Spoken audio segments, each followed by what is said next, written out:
Welcome to Paranormal M, where mysterious stories come to life after dark. If you're lying awake and can't seem to fall asleep, don't worry. I'm here to keep you company through the long night. Put on your headphones, switch on a soft nightlight, and let yourself sink into the world we're about to step into. Don't forget to subscribe so you can join me for the next story. And if you've ever experienced something strange, send it my way. Your story just might be the one I tell on a future night. Good night.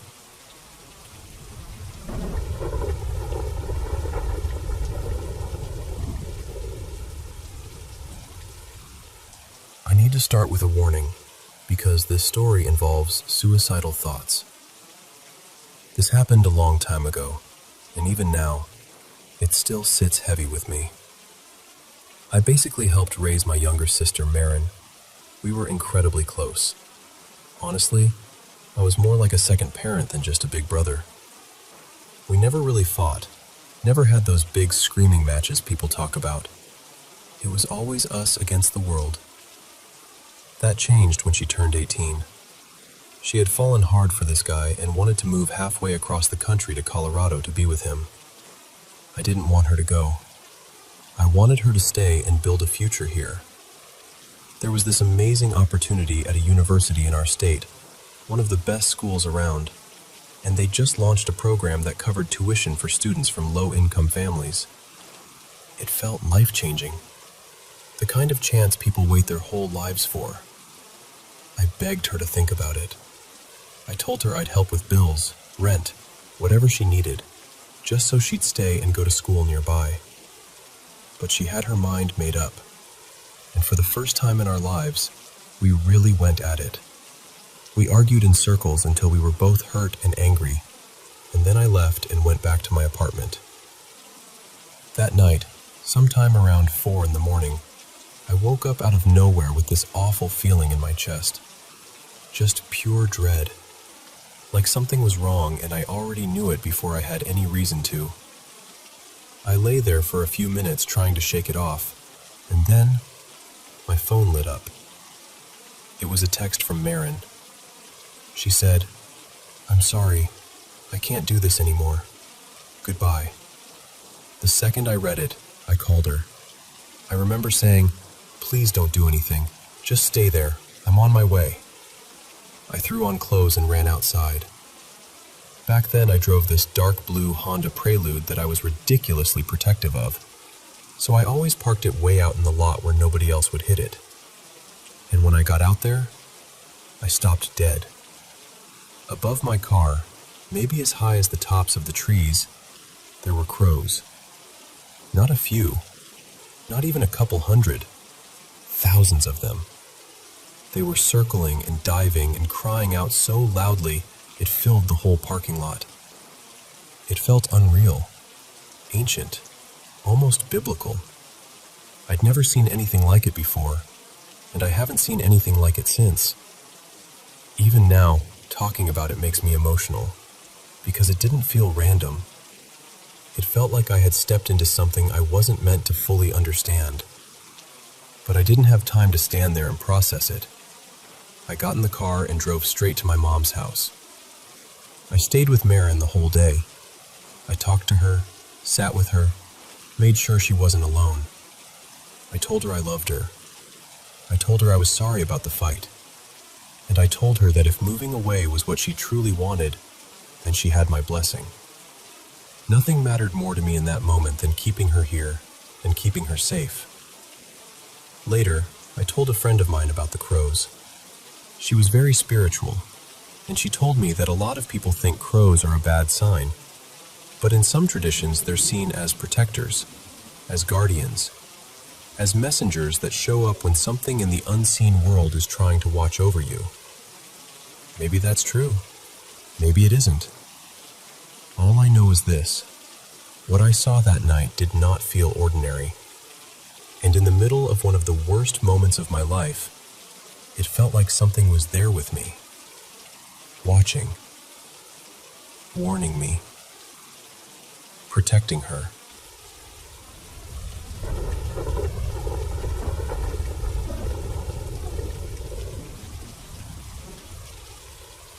I'm sharing this because I've carried these experiences with me for years, and at some point, you start needing to say them out loud just to hear how they sound outside your own head.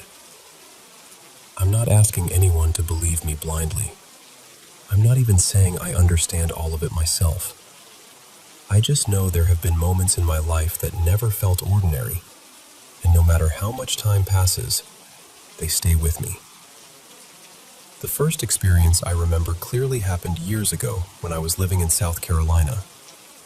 I was driving through a quiet neighborhood in the late afternoon, nothing unusual about the day at all, when I saw two enormous figures crossing ahead of me. They were impossibly tall, maybe 10 or 11 feet, thin and strange in a way that made my whole body go cold.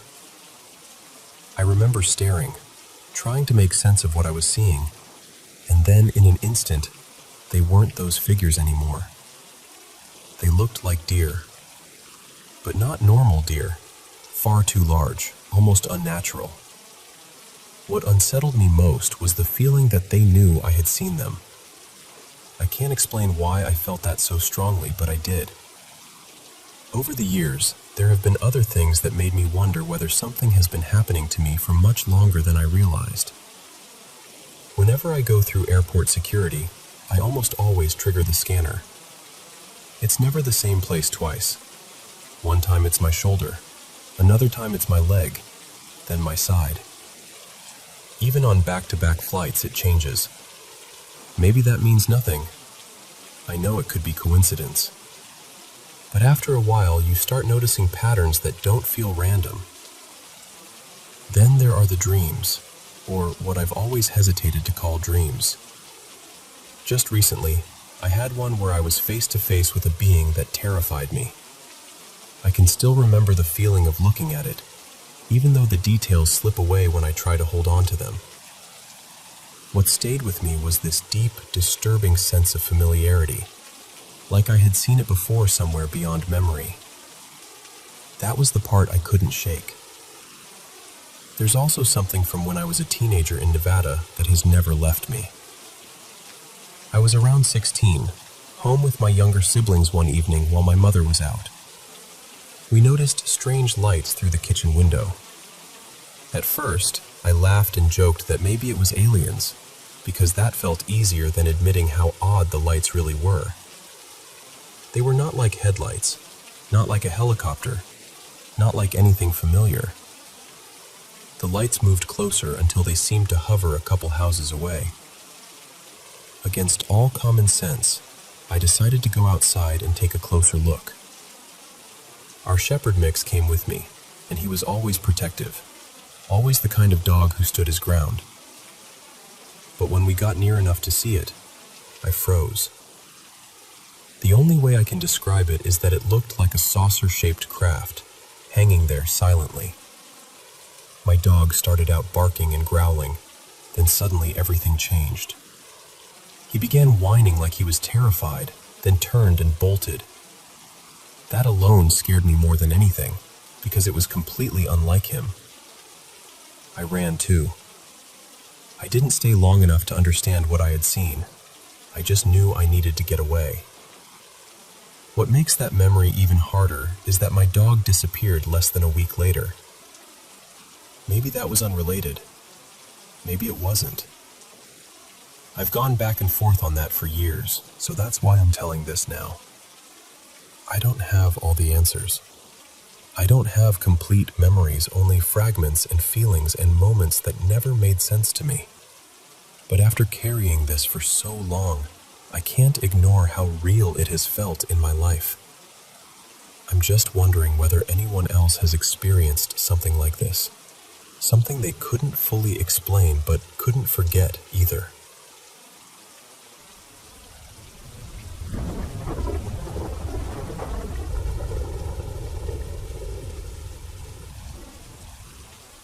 Hey, this has been on my mind a lot lately, and I can't really explain why. I just keep coming back to it. So I thought I'd tell you the story the way I've always heard it. This is something my mom, my aunts, and my uncles have all told me at different times over the years. What's strange is that the story never really changes. The details have always stayed almost exactly the same, and I guess that's why I believe it. My mom, I'll call her Marin, grew up on the Pine Ridge Reservation before moving to Rapid City when she was around 16. This would have been sometime in the early or maybe mid-1980s. Back then, she was dating a boy who still lived on the reservation. His father had recently gotten very sick with cancer, and he asked her to come with him to a Uwipi ceremony that was being held for his dad. Before she went, Marin told her own mother where she was headed, and her mom warned her not to go. She told her she wasn't ready for something like that she was too young and not grounded enough to understand what she might experience. But you know how teenagers are. Being told no just made her more determined, so she went anyway. Before the ceremony started, a bowl was passed around with a sacred stew in it. Marin took a bite without really asking questions. Then everyone settled in, and when the ceremony began, they were told very clearly to keep their eyes closed. At first, she listened, but only for a while. Partway through, curiosity got the better of her. She opened her eyes just for a second, and that's when everything changed. She said she saw these glowing orbs moving through the room, some small, some larger, drifting and darting through the darkness. Not like anything she could explain, not like candlelight or reflections. She said they felt alive somehow. The second she saw them, panic hit her. She got up and ran out. Her boyfriend came after her and found her outside, shaken and crying. She told him what she'd seen, and not long after that, she found out what had been in the stew she'd eaten. Once she realized, she got sick and threw up. Later, when she got home, she was still crying. She told her mother everything that had happened, expecting comfort, I guess. But instead, her mom basically laughed and gave her the classic, "I told you so," and that was that. But according to my aunts and uncles, something about her changed after that night. They all say it. My mom herself believes it opened her up spiritually in some way. My dad has his own thoughts about it too. He always says that maybe that night explains why she became the person she is. I don't know exactly what happened in that room. I wasn't there. But when the same story gets told the same way for decades by different people, it sticks with you. And whatever it was, it definitely left a mark on her. So I guess, if there's anything to take from this, it's simple. When you're in a ceremony and the spiritual leader tells you to keep your eyes closed, keep them closed. Some things aren't meant to be seen before you're ready.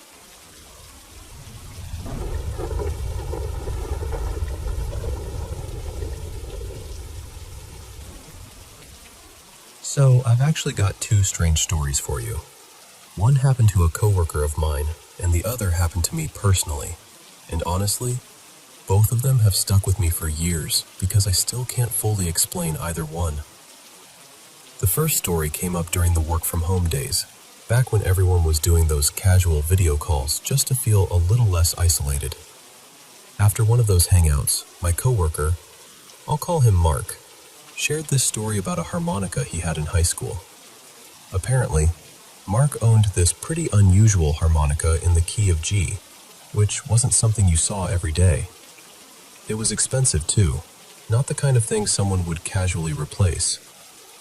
One night, he was hanging out with friends at school, and at some point, he set the harmonica down underneath this trophy case.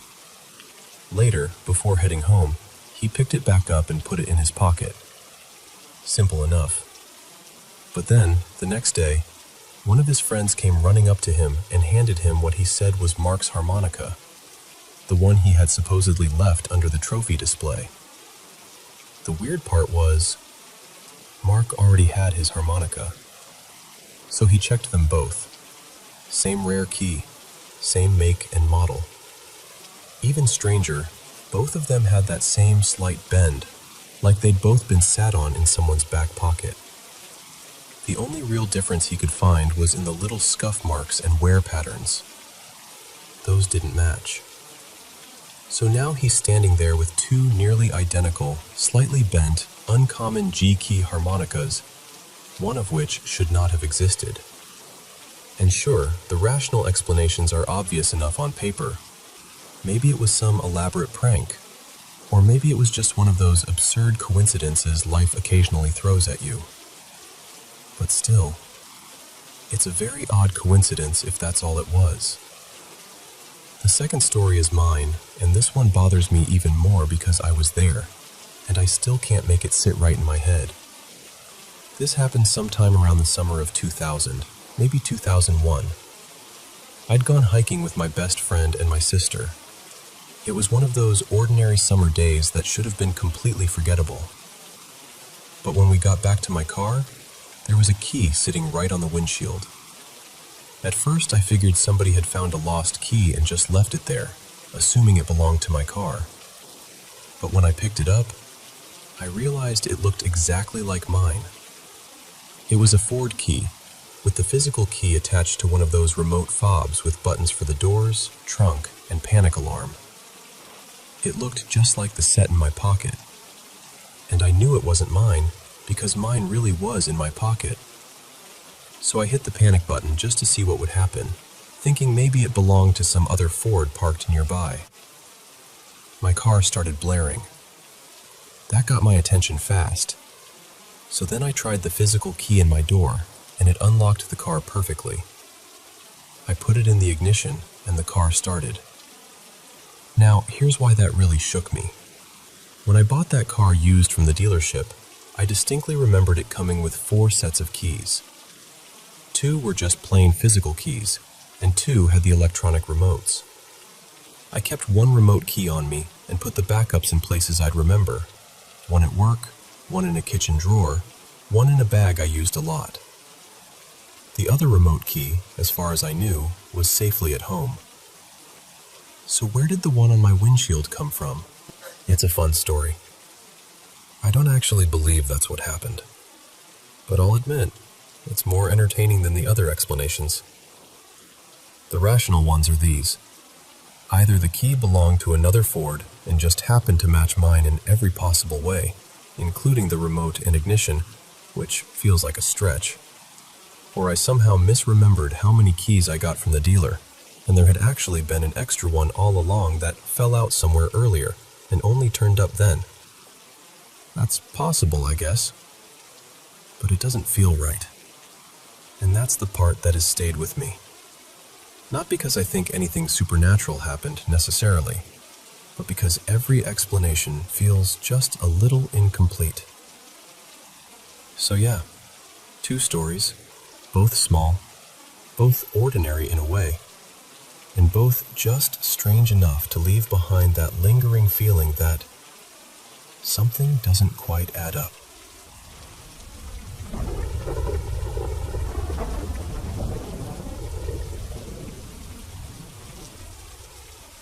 My name is Aaron Pugach-Barrow, and I'm going to share a few experiences as clearly and honestly as I can. I'm not here to tell you what to think.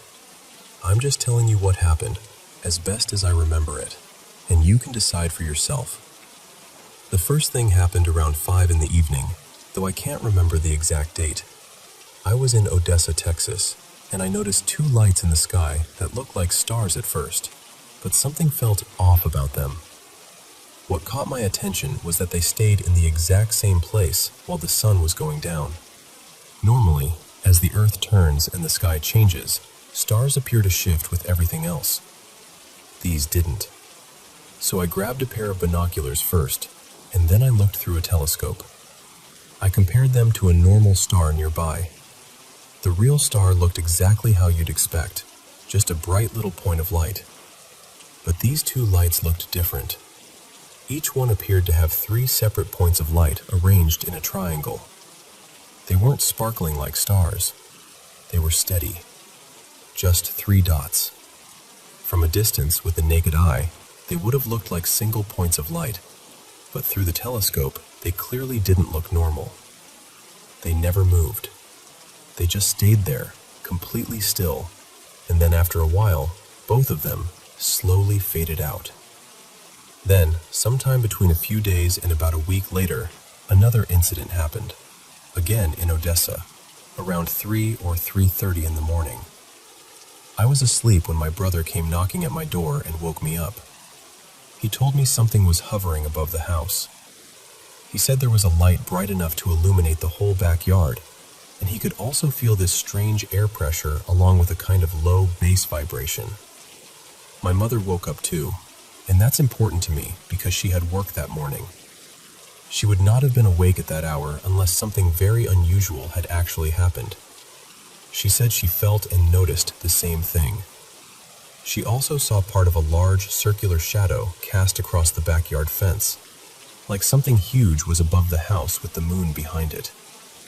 Then, as whatever it was began to move away, the light, the pressure, and the bass all stopped at once. After they told me what happened, I stayed up for maybe 15 minutes, and then I went back to sleep. Honestly, even now, that feels strange to me. That's not really how I am. I'm naturally more of a night person, and you'd think hearing that something unknown had just hovered over our house would have kept me awake. But for some reason, I just went back to bed. The next morning when I woke up, I noticed something on my right hand, around the knuckle area near my middle finger. There were 3 small marks arranged in a triangle, almost like tiny punctures or little round scabs. They were clean looking, no blood, no swelling, no mess. They stayed there for around a week and then disappeared. What's strange is that for the next 5 or 6 years, whenever hot water touched that exact spot, it would sting for just a second. Then one day, years later, that sensation simply stopped. It didn't fade gradually. It was just gone. We also checked into whether there had been any aircraft in the area. Planes, helicopters, anything that might explain what happened. And we were told there was nothing scheduled to be flying over that airspace at that time. Now, not everything I've experienced fits neatly into what people would call a UFO sighting. Some of it felt different. Maybe related, maybe not. I really don't know. At first, I thought maybe it came from the TV, but the TV was off. And even if something else had made a sound in the room, it wouldn't explain why it seemed to come through only one ear, so clearly and directly. Another experience happened in New Braunfels, when I went tubing with my brother. While we were out on the water, my mother and grandfather were back at the hotel. At some point, my grandfather's phone suddenly displayed a photograph that seemed to be of me. The image was in sepia tone, and it showed what looked like me near some rough water, kneeling on what seemed like a square submerged platform, looking upward toward the camera. What made it so strange was the angle. It looked like the picture had been taken from above, maybe several yards overhead. And the way it appeared on his phone was unusual too. It filled the entire screen. It didn't look like a text message, and it didn't seem like an airdrop or a normal image notification. Then, just a few minutes later, when my mother wanted to see it too, the picture was completely gone. There was no trace of it anywhere. I always thought it was especially odd that the image was sepia-colored, almost like an old photograph. I've had other experiences too, things some people would probably call paranormal. Maybe they're connected, maybe they aren't. I can't say for sure. I only know they happened. And like a lot of people do when they're trying to make sense of unusual experiences, I eventually put together a short book called APB, and I worked with an artist to illustrate many of the things I saw and lived through.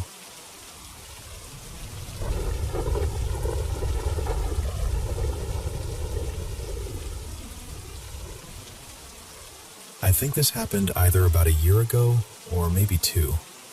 I honestly can't remember exactly, but I do know I had just turned 14. It was really late, probably around midnight or maybe closer to 1 in the morning. I was lying in bed, scrolling on my phone, just trying to keep myself entertained until I got tired enough to sleep. What felt strange was that I wasn't sleepy at all. Normally I get tired pretty early, around 8 or 9 at night. But for some reason that night was completely different.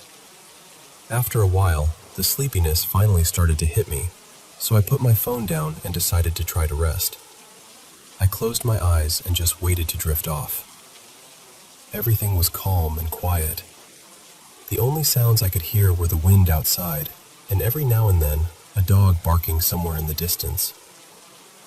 And then, all of a sudden, everything changed. Out of nowhere, my whole body tensed up. My heart started pounding so hard, and it felt like adrenaline just rushed through me for no reason. My mind was basically screaming that something was wrong. The strongest part of it was this awful feeling in the room, like there was some heavy, burning presence around me. It didn't make sense because my room itself was cool and still. I even had my light on because I sometimes get nervous with it off at night. But even with the light on, I felt this intense pressure, like something dangerous was there. It was the kind of fear that makes your body react before your mind can even catch up. I remember keeping my eyes shut really tight because it felt like whatever that presence was, it was moving slowly closer to me. I was completely frozen, just lying there, too scared to move. My hands were clenched up, and it felt like my heart had dropped straight into my stomach. I was terrified that if I moved at all, whatever it was would notice me. But somehow, I worked up the courage to open my eyes. I slowly lifted my head and looked toward the spot where I felt it the most, near my bedroom door. And there was nothing there. The second I realized that, I felt this huge wave of relief. But at the same time, I was still really shaken up by what had just happened. I tried to tell myself it was probably just my imagination, or maybe my senses were messing with me because I was tired. So I lay back down and tried to go to sleep again, but I still felt tense and uneasy for a long time after that. I still don't know what it was. Maybe it really was just my mind playing tricks on me. Maybe it was fear, stress, or something I can't explain. But it stuck with me, and I guess I just wanted to finally get it off my chest and tell someone. I'm still pretty clueless about the whole thing, but that's what happened to me.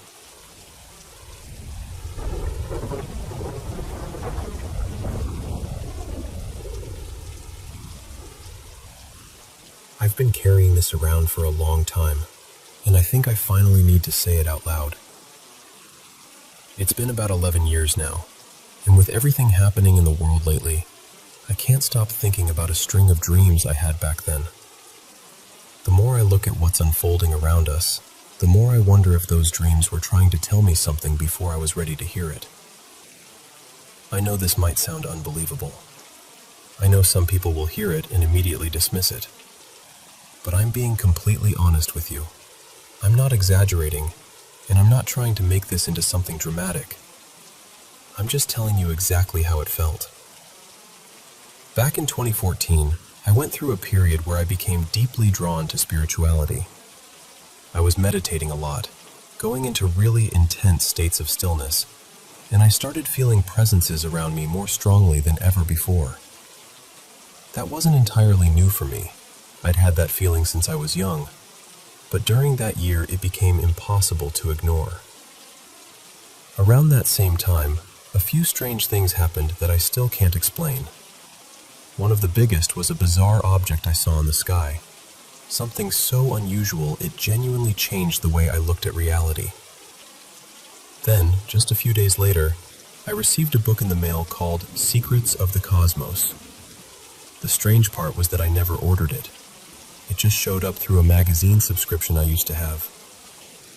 And not long after that, the dreams began. I should mention this too because it matters.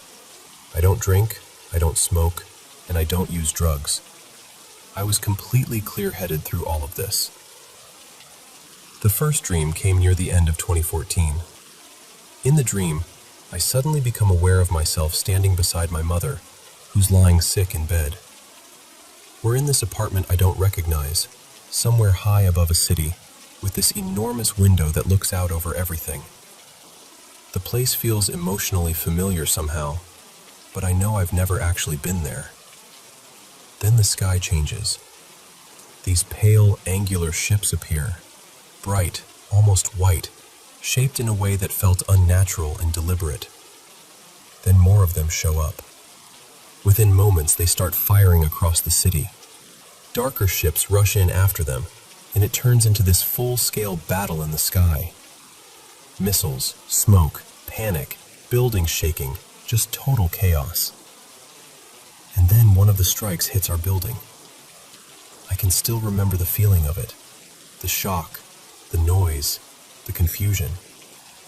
I lose sight of my mother in the destruction, and when I look down, I realize part of my arm is gone. The pain felt so real that I woke up yelling.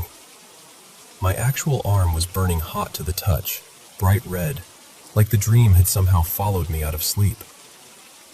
What stayed with me most was that the city didn't resemble anywhere I'd ever lived or visited. It was completely unfamiliar. The second dream happened a few months later, in early 2015.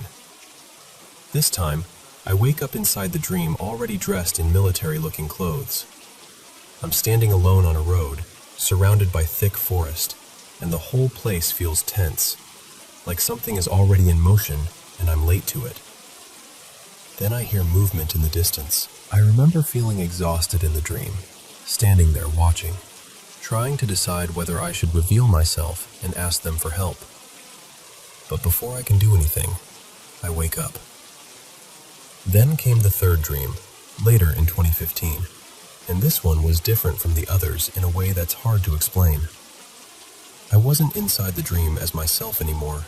It was more like I was watching the world from outside it, almost like seeing Earth from a distance.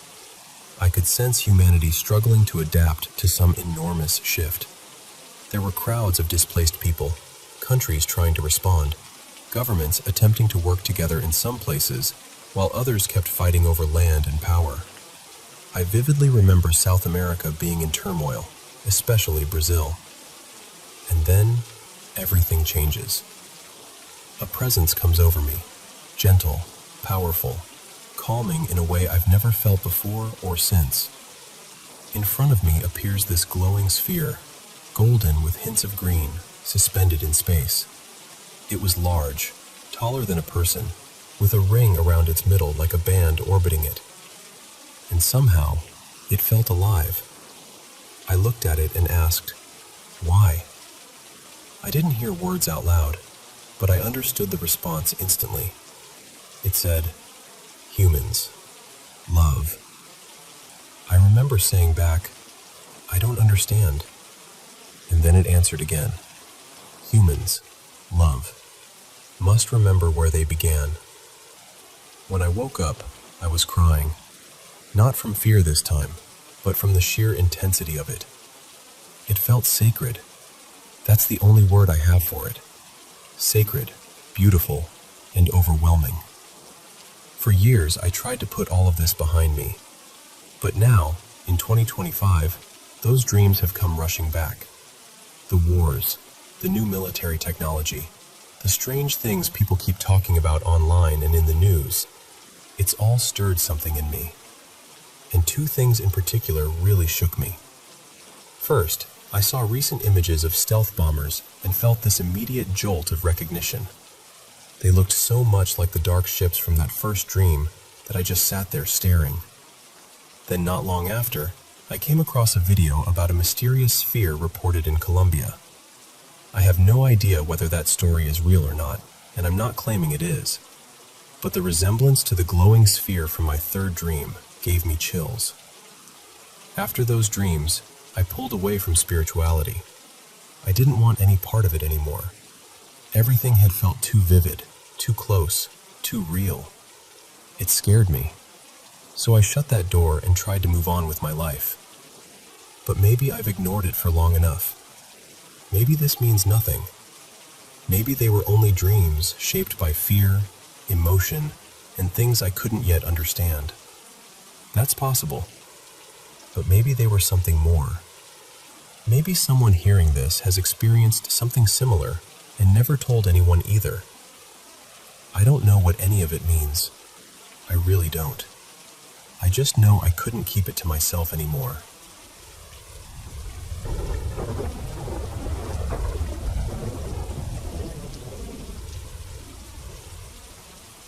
So this happened when I was around 10 or 11, back in the middle of summer. You know how it is at that age. You spend all day outside, wandering around with your friends, cutting through neighborhoods, poking around in the woods, just looking for something to do. Behind our street, there was this stretch of land under the power lines, and I wasn't really supposed to go back there. A couple of summers earlier, I'd gotten bitten by a tick and ended up with Lyme disease. It scared my parents pretty badly, and honestly, it scared me too. After that, they were a lot stricter about where I could go, especially anywhere with tall grass or thick woods. One afternoon, I was out walking with two neighborhood friends, and one of them suggested we head into the power line trail and explore a little. We turned off the road and started into the woods, but almost right away, I felt nervous. I remember hesitating and telling them I probably shouldn't go any farther because I'd get in trouble if my parents found out. They basically shrugged and told me I could stay behind if I wanted. Then they just kept walking. So there I was, standing by myself in the woods, not too far from the road, with my friends disappearing farther ahead. At first, everything still felt normal. Quiet summer afternoon, bright daylight, nothing unusual. Then, I started hearing music. It sounded faint at first, kind of like an old radio with bad reception, static mixed in with this strange instrumental tune I didn't recognize. It wasn't like the pop music that was everywhere back then.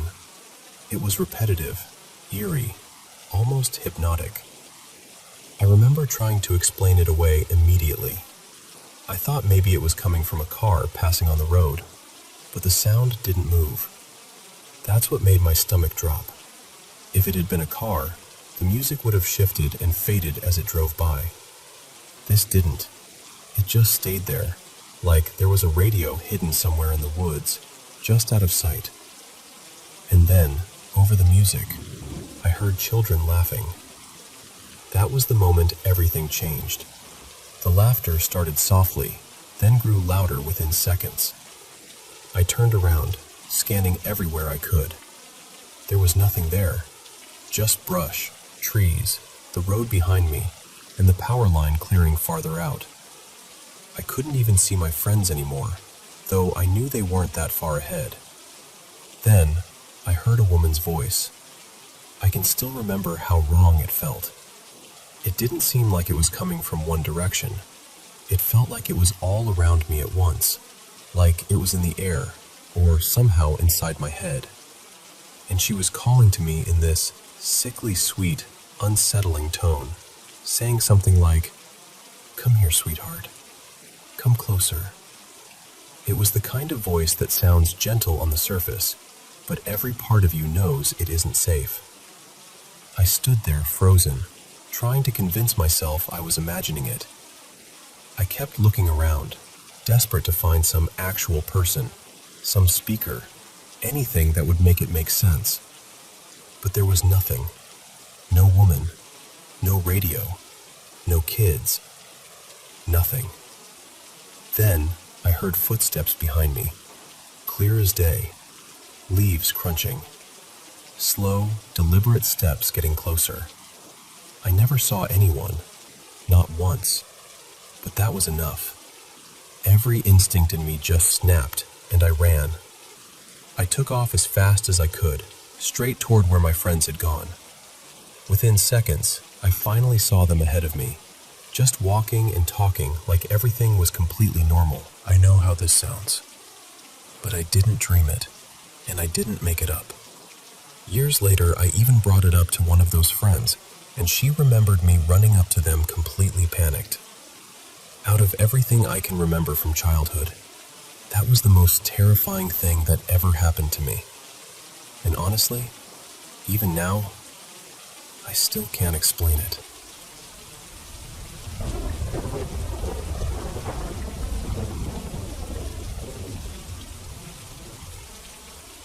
Okay, so I'll try to tell this as clearly as I can, because even now, it still makes me A few nights ago, my husband and I were staying at his parents' house to watch their dogs while they were away.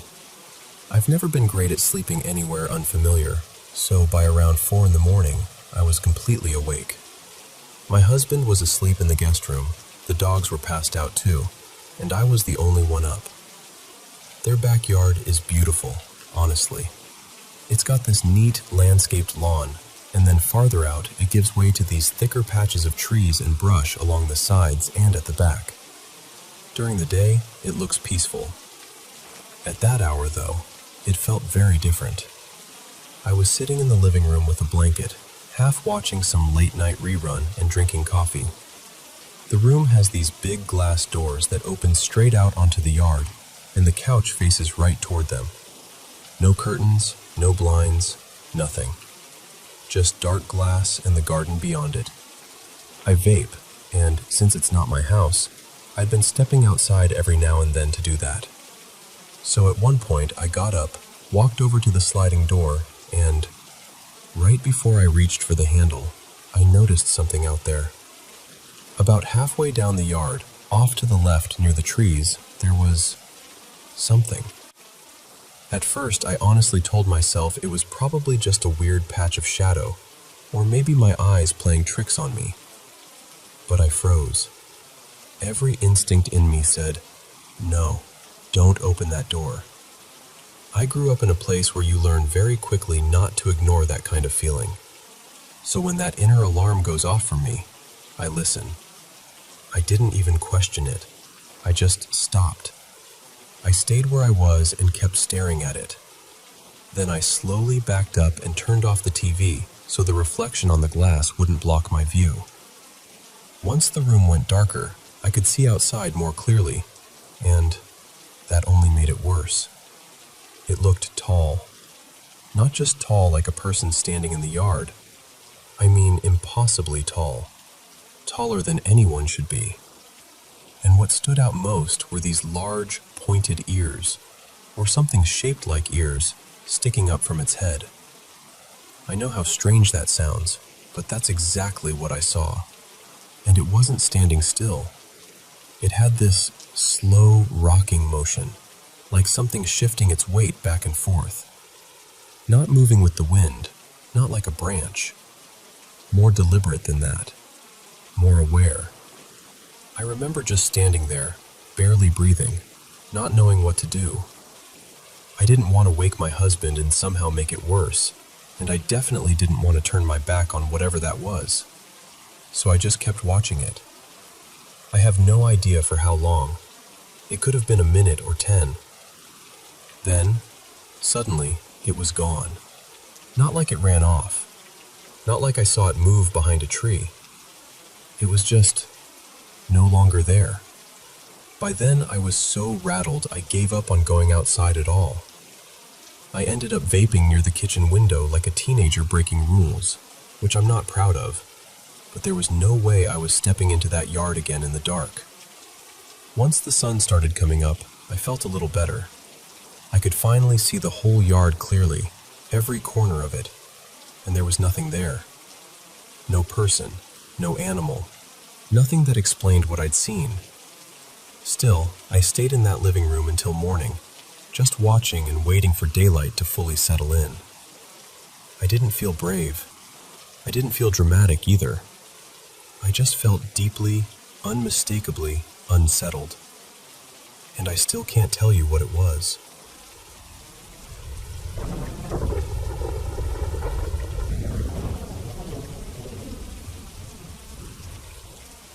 So it's been well over a year since the post I'm following up on, and honestly, a lot more happened after that than I ever expected. I'm just going to tell it the way it unfolded for me, like chapters, because that's the only way it makes sense in my head. At first, after that phone call I mentioned before, I remember searching everywhere for local reports about a fire. I was sure something had happened, something real enough that somebody would have written about it. But there was nothing. No article, no mention on the news, nothing at all. I told my friend Jamie about it, and after that I tried to move on with my life, or at least pretend I could. But whatever was going on didn't stop. The haunting part of it kept building. At first, it was voices at night, which was already bad enough, but that actually became the least worrying thing. Back then, I'd been doing kickboxing for a few months, and I was stubborn enough to think that if something was in my house, I'd square up to it like that would solve anything. I'd get up, go room to room, hands up, heart pounding, trying to act brave. Every single time, there was nothing there. And still, every morning after one of those nights, I'd wake up with fresh scratches on my right hand. Not huge ones, but enough to make me stop and stare. Then weird things started happening around us too. Bathroom doors in both my house and Jamie's place came loose and slammed down hard enough that they nearly hit us. There were other things too, strange little incidents, but some of them blur together now because at the time, I was just trying to get through it. Eventually, both of us got to the point where we knew we had to do something. We couldn't keep pretending it would just fade away on its own. So one afternoon, in broad daylight, we went back to that place. We brought gloves, masks, and a shovel because we were finally ready to dig up more of whatever had been buried there. At that point, I remember thinking legal trouble would still be easier to deal with than whatever this was. This time, digging was almost too easy. And the smell. God, the smell was just as strong as the first time, maybe even worse. Months had passed, and it still hit like something fresh and rotten.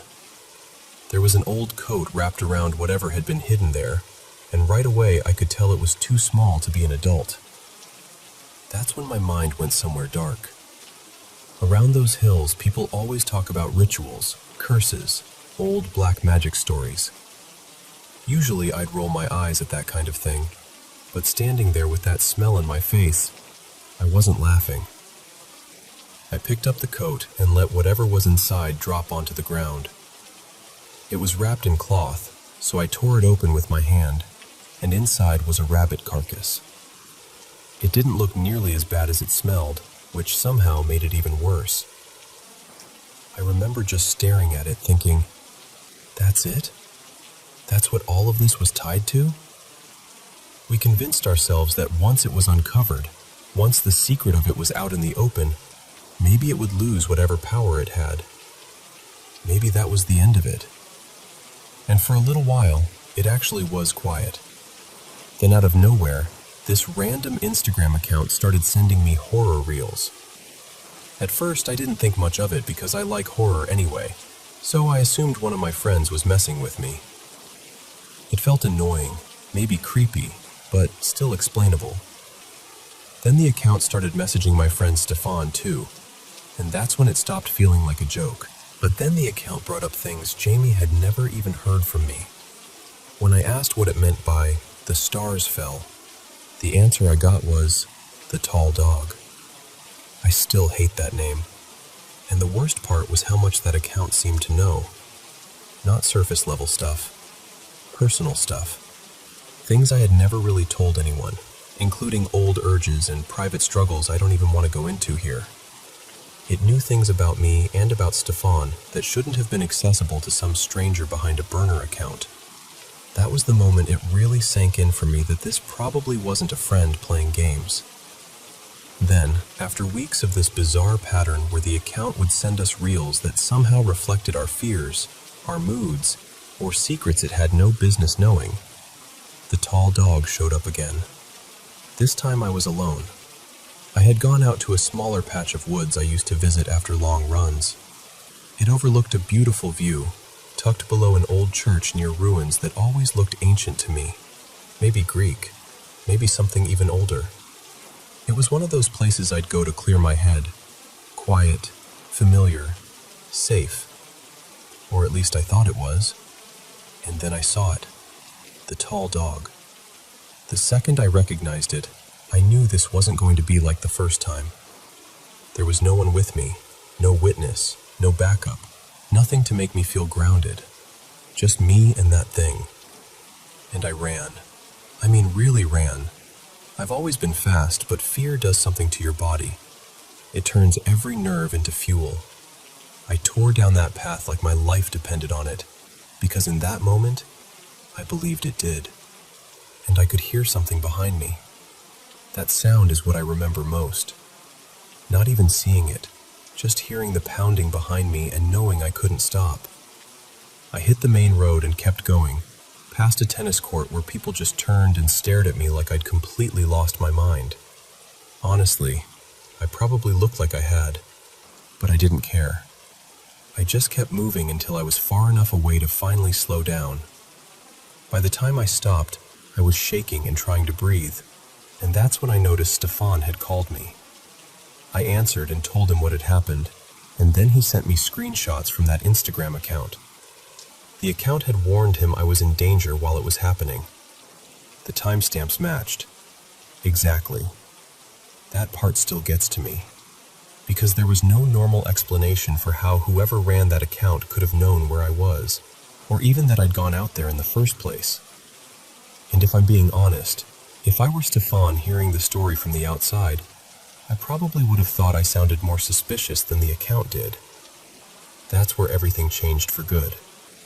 After that, the whole thing started feeling less like a creepy experience and more like we'd been dragged into some strange, half-real nightmare. The kind where you start out laughing at how ridiculous it sounds, and then one day, you realize you're not laughing anymore. And from there, it only got weirder. Way weirder. Almost to the point where it felt like we were turning into some low-budget paranormal team without meaning to. And that, honestly, is where the story takes a turn.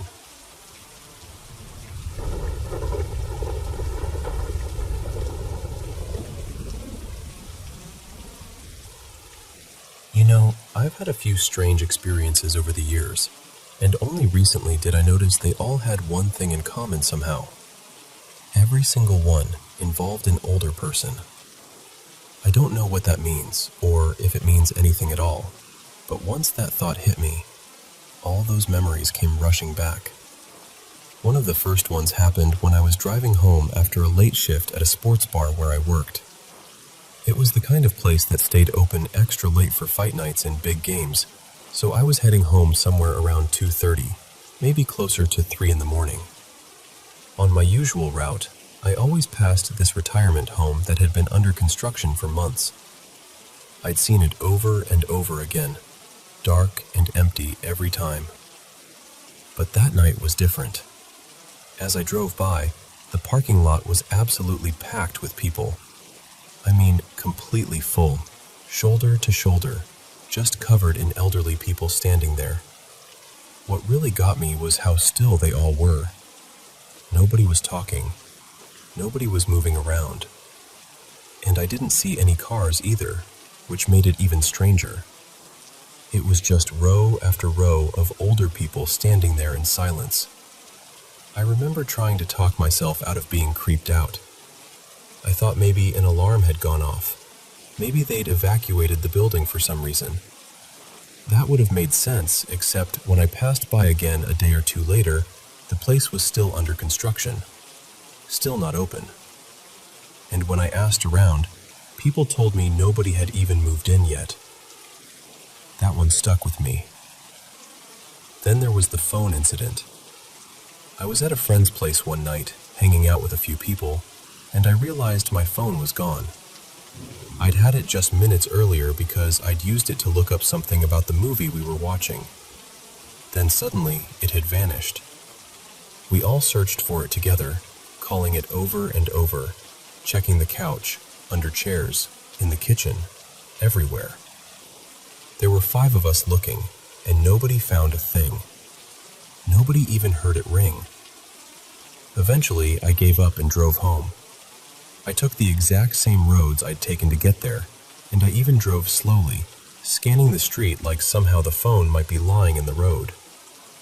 I checked my car again, too. Nothing. The next morning, mostly out of desperation, I called it one more time using my brother's phone. And this time, someone answered. It was an older woman. Her voice was soft and calm, and she told me she'd found my phone the night before while walking her dog. I was shocked but relieved, so I explained it was mine and gave her my address. She said she'd bring it by. When she got there, she was perfectly polite, just handed it over like it was no big deal. I thanked her and asked where she'd found it. The street name she gave me made my stomach drop. It wasn't near my friend's house. It wasn't near my route home. It wasn't even close. It was on the opposite side of town, in a place I hadn't been anywhere near that night. I still can't make sense of that one. I've tried. Maybe somebody picked it up and carried it around before tossing it somewhere else. Maybe it fell into the weirdest chain of coincidences possible.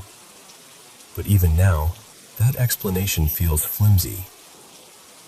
And then there's the one I think about the least, even though it might have unsettled me the most. This happened when I was younger, working my first grocery job, stocking shelves. I was focused on putting items away when this elderly woman suddenly walked up beside me and snapped, "Excuse me." Not in a normal way either. More like I'd offended her somehow. That was it. She never explained, never asked for help, never said my name. Nothing. But the second she walked off, something in me changed. I wasn't exactly scared, not in the usual sense, but this awful wave came over me all at once. It felt like all my energy had been drained out of me. I got hit with this heavy dread, like something was deeply wrong. My eyes started watering instantly, and I felt so sick I had to leave the aisle and sit down in the break room before I collapsed. I still don't know what happened in any of those moments. Maybe they're all explainable. Maybe they're just strange little accidents my brain never fully filed away. But every now and then, I think about how each one involved an older stranger, and I can't shake the feeling that there's something there I'm missing. Maybe there isn't, but I still think about them, probably more than I should.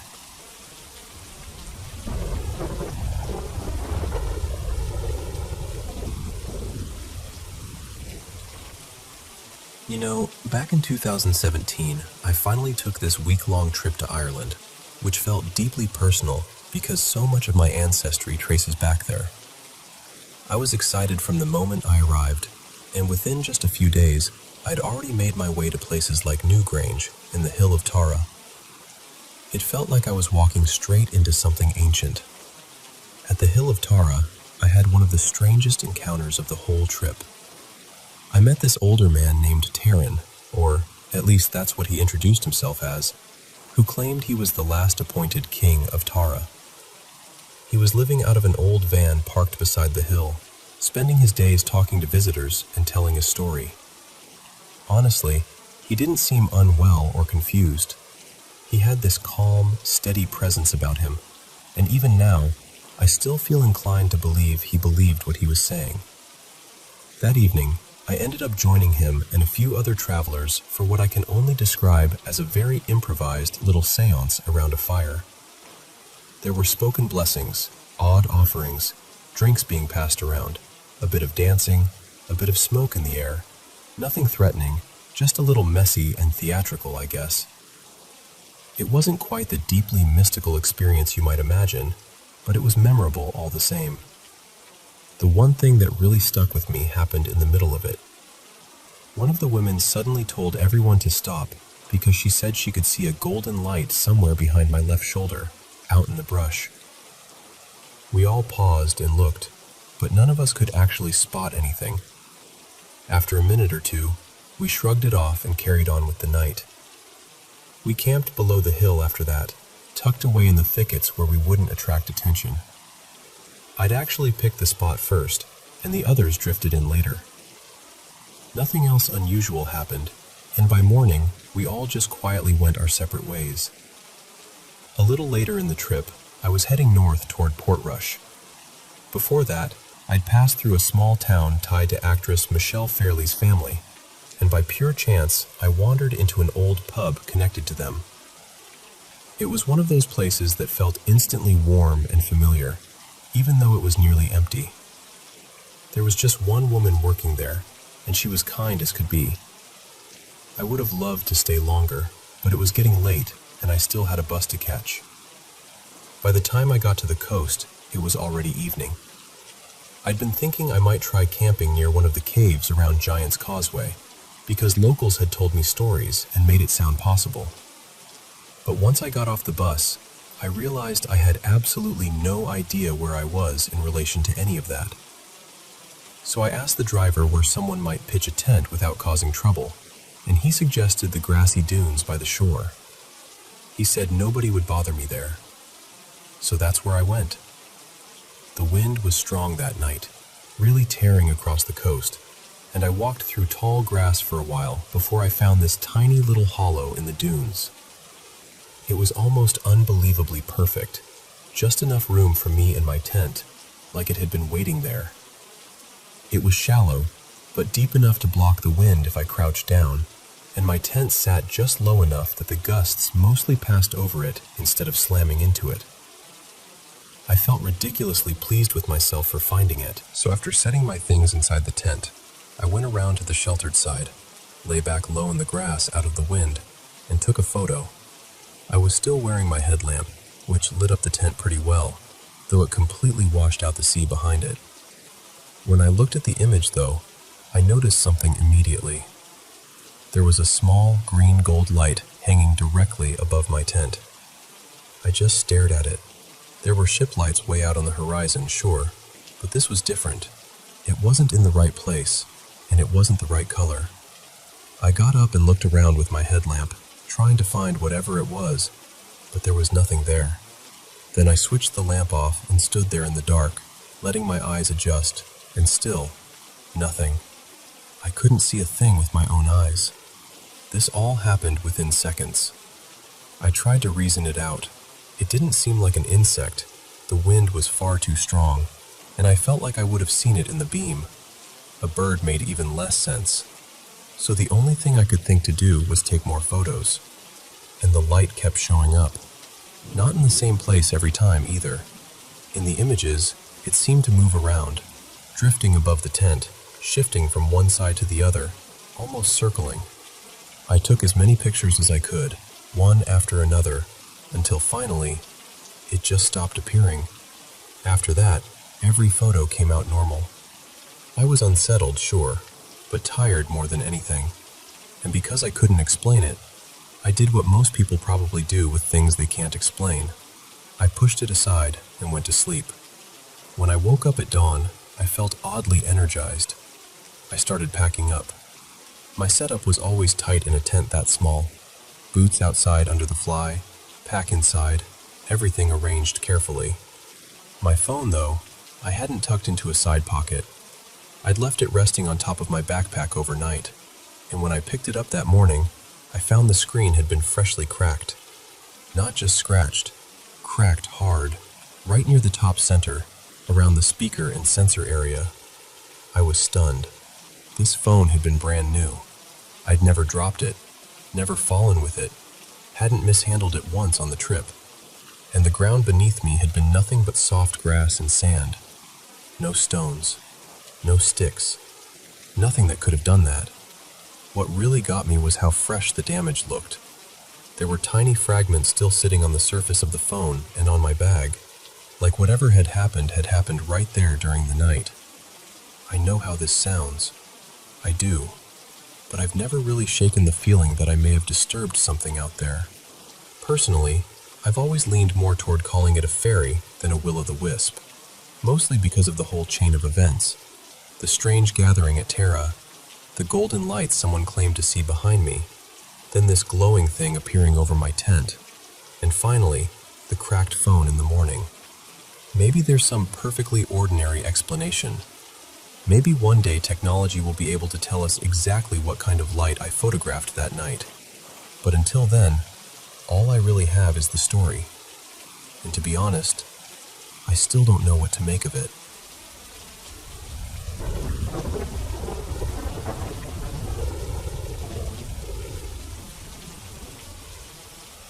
I want to tell you about something that started with my little sister, Mara. She was maybe 12 or 13 back then, and she was really into stories about skinwalkers and things like that. At the time, we had this old tree in the backyard with a tire swing hanging from it. And one night, she was out there with a couple of her friends, just messing around like kids do. She told me she was sitting on that swing pretty late at night while her friends stood nearby, and all of a sudden they started acting strange. They kept telling her, "You need to come inside, right now." She said they sounded panicked, and they weren't really looking at her. They were staring off to the side of her, like they'd noticed something they didn't want to name out loud.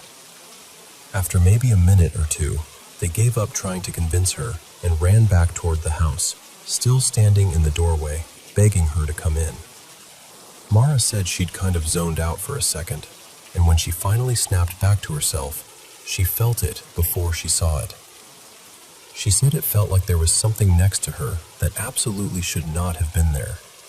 When she turned her head, she saw hooves first, then these long, bony legs that just looked wrong somehow, and skin that was this dirty, pale, faded white. She didn't scream. She didn't run right away. She told me she remembered reading somewhere that if you ever come across something like that, you're supposed to act like you didn't notice it. So she slowly got off the swing and started walking back toward the house like everything was normal. But then she heard it. A deep groan. And right after that, this awful cracking sound, like bones shifting or snapping into place. She kept walking. Then it got quiet, and a second later, she heard that same groan again, only this time it sounded just a few feet behind her. That's when she ran. She bolted the rest of the way to the house, and she said she was so scared she felt like she was about to burst into tears. Later that night, she and her friends stayed up talking about it for hours. Eventually, they all fell asleep in my room around 5 in the morning, mostly because my room had curtains and hers didn't. I wasn't even home that night, though. I'd stayed over at my grandma's house. But here's the part that really gets me. One of her friends said she woke up sometime around noon and saw me walk into the bathroom. She said I was wearing the same clothes I'd had on the day before when I left. At first, that sounds normal. Except when Mara woke up and realized I wasn't actually there, she called me. And I told her I'd never come home. I had stayed at my grandma's all night and was still there. That's one of the reasons I believe her. Not just because she's my sister, and I know she wouldn't make something like that up and stick to it for years, but because I saw something myself not long after. It wasn't as intense as what happened to her, but it was close enough. Our place sits on a piece of land with a bunch of family houses scattered across it. 4 houses total, all belonging to relatives, all connected by trails that run through the woods and fields. One day, I was walking one of those trails behind the house. I came up on these 3 skinny trees that had bent over in this strange arch, almost like a tunnel. I stopped because it looked unnatural, like something had forced them that way. While I was standing there staring at them, I glanced off to my left, across this marshy patch of ground. On the other side, just beyond the wet grass and brush, I saw it. I didn't go after it. I didn't investigate. I turned around and went straight home. The strange thing was, I don't think it even noticed me. I saw it from the side, moving fast but stiffly, almost like its shoulders didn't move the way they should when something walks. That stuck with me. Then there was another night after Mara's first experience. She, one of her friends, and our dog were sitting in one of my dad's old trucks parked out back near that same tire swing. They were just hanging out, talking. She said she looked toward the woods and saw a white figure standing there, watching them. And the dog saw it too. That's what always gets me. She said the dog started whining and shaking right away. A couple minutes later, something tapped on the truck window. None of them were brave enough to look or respond. They just sat there frozen while the dog trembled harder and cried. They ended up locking the doors and staying in that truck until sunrise. Those are the only times anyone ever really saw it clearly. But there have been other things. Every now and then there'd be tapping at the windows. A few months ago, I fell asleep with my window open and woke up with this overwhelming feeling that someone was standing outside watching me. I stayed still at first, just listening. Then when I finally moved to shut the window and pull the curtains closed, I heard something move away from the side of the house. I'm the kind of person who usually confronts things head on. So I threw on some pants, grabbed a flashlight, and ran outside expecting to catch somebody. But there was nothing there. No person, no animal, nothing. There was another night too, where this low moaning sound came out of the woods behind the house. The closest thing I can compare it to is a cow, but wrong somehow, deeper and more drawn out. We didn't think too much of it at the time, but looking back, it feels worth mentioning. And honestly, the reason all of this got brought up again recently is because of something Mara told me happened just a few nights ago. She was lying in bed with her cat stretched out on her stomach, petting her while the cat purred. Her window was open behind the bed. After a while, the cat stopped purring and everything went quiet. Then, from outside that open window, Mara heard the exact same purring sound. Not close to it, not similar. The exact same sound. Like someone had recorded her cat and was playing it back right there in the dark. She said she froze and waited, hoping it would stop. After a few minutes, she finally reached behind her and shut the window. And that was it. That's the whole story. I can't prove what any of us saw or heard. I just know my sister has never changed her story. I know what I saw in those woods. And I know there have been too many strange moments around that house for me to brush it all off completely. Maybe there's an explanation for every single part of it. I honestly hope there is. But even now, when I think about that tire swing in those woods behind the house, I still get that same uneasy feeling. Like maybe something was there. And maybe it still is.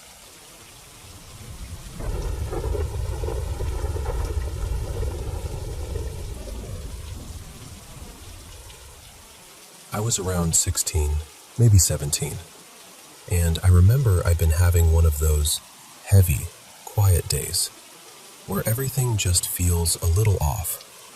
So I decided to go for a walk. Not far from where I lived, there was this huge island right in the middle of the city, out in Siberia. It felt wild in a way most places in town didn't. No little kiosks, no benches, no streetlights. Just a bridge leading onto it, one paved road cutting through, and the rest was mostly open nature. I knew that island well. I'd been there plenty of times, even late at night with friends, sitting around campfires, hanging out. It had never once felt threatening to me. That afternoon, it was maybe 3 or 4 o'clock, still broad daylight. I drifted off the main path without really thinking about it. I wasn't worried. The island wasn't that big. I knew my way around. There weren't any dangerous animals, and I had my phone on me. I was mostly just walking and thinking. Then, all of a sudden, I stepped into this place that felt like a small grove, and the second I saw it, something in me shifted. It's hard to explain properly, because nothing about it was obviously wrong. It was just a little clearing with trees ahead of me, and more trees behind them. Like a tucked-away patch of woods. Actually, if you'd looked at it casually, you might have even called it beautiful. But that was part of what felt so strange. It was too beautiful, too neat, too perfect. And the trees, I didn't recognize them. That's what really got me. I knew that island. I'd been all over it. But I had never seen trees like those anywhere there before. The whole place felt wrong in this very subtle but overwhelming way, like it had been placed there by mistake, like it belonged in some illustration from a storybook, not on that island. It didn't feel natural at all. It felt staged. Everything around me went quiet too. Not normal quiet, more like the kind of silence that makes you suddenly aware of yourself standing in it, like time had paused for a moment. I didn't feel terror exactly. It wasn't that kind of fear. It was more this intense, undeniable feeling that I was somewhere I wasn't supposed to be. Like I had wandered into a space that didn't quite belong to the world around it. I don't usually jump to paranormal explanations. Even then, I tried to reason with myself. I remember thinking, "Come on, Mila, don't be ridiculous. It's just a cluster of trees. You're letting your imagination get to you." So I tried to keep walking. I took maybe 2 steps, and then I turned around almost instantly, like something in me had already decided before my mind caught up. It was this full-body no. Not panic, not hysteria, just a deep, absolute refusal to go any farther. I left, finished the walk, and went home. Nothing else happened. But the part that stayed with me came later. I went back to that island many times after that. On one walk, I crossed nearly the whole thing, paying close attention to that side where I'd wandered that day. I really wanted to figure it out. I thought maybe I'd find the spot again and realize it had just been an ordinary patch of trees that had looked weird because I was in a strange mood. But I couldn't find it. What I noticed instead was that the trees on that side of the island were actually pretty sparse. You could see the city through them easily. There weren't any dense groves, no hidden little forested area like the one I remembered. Mostly just meadows, tall grass, and scattered clusters of trees.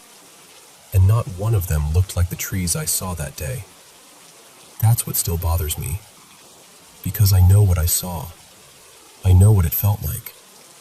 I was standing in a much denser grove than anything that should have been there.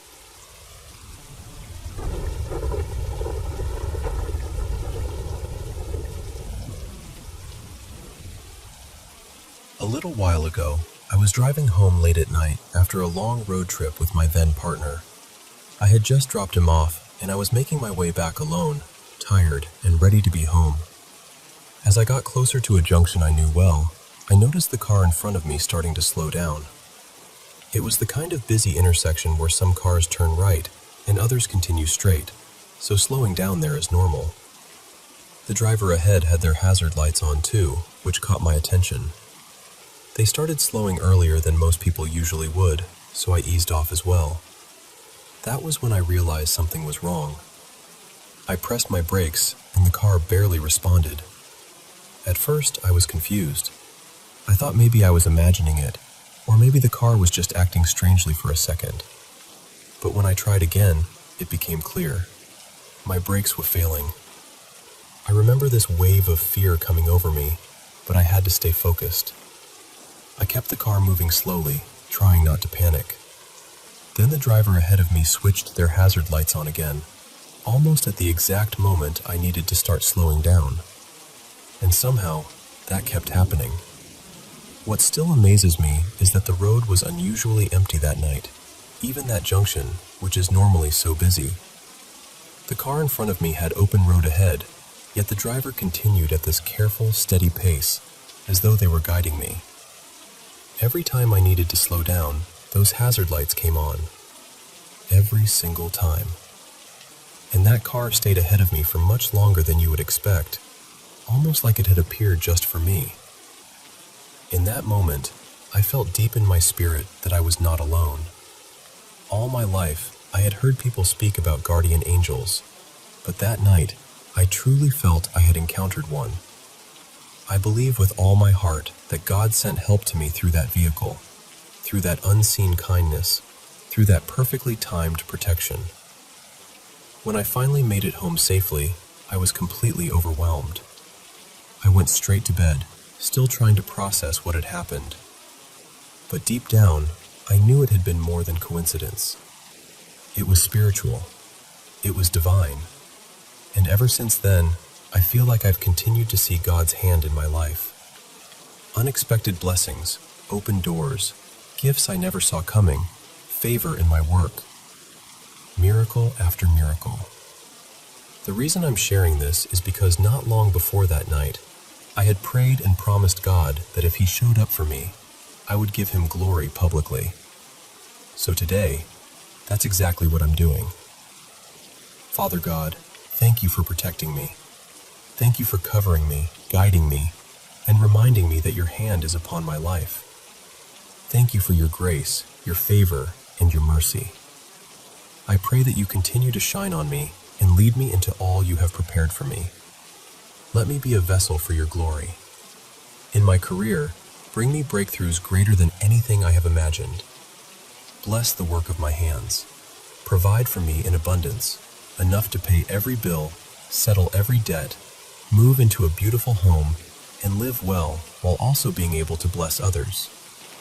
Lord, let my business attract the right clients, the kind who value what I carry and pay well for it. Provide for every need: office rent, staff salaries, daily operations, and growth beyond what I can currently see. Make a way for expansion into the new territory that has opened up to me again this quarter. All glory and honor belong to you, Almighty God.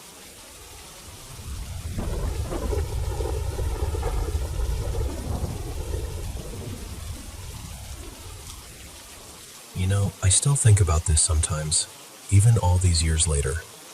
When I was a kid, I was at a family party that had gone late into the night.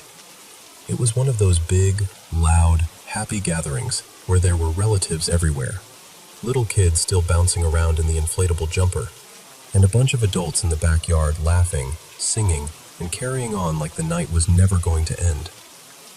The house had this long driveway running along the side, leading back to the garage, and from the backyard, you could still see the front gate pretty clearly.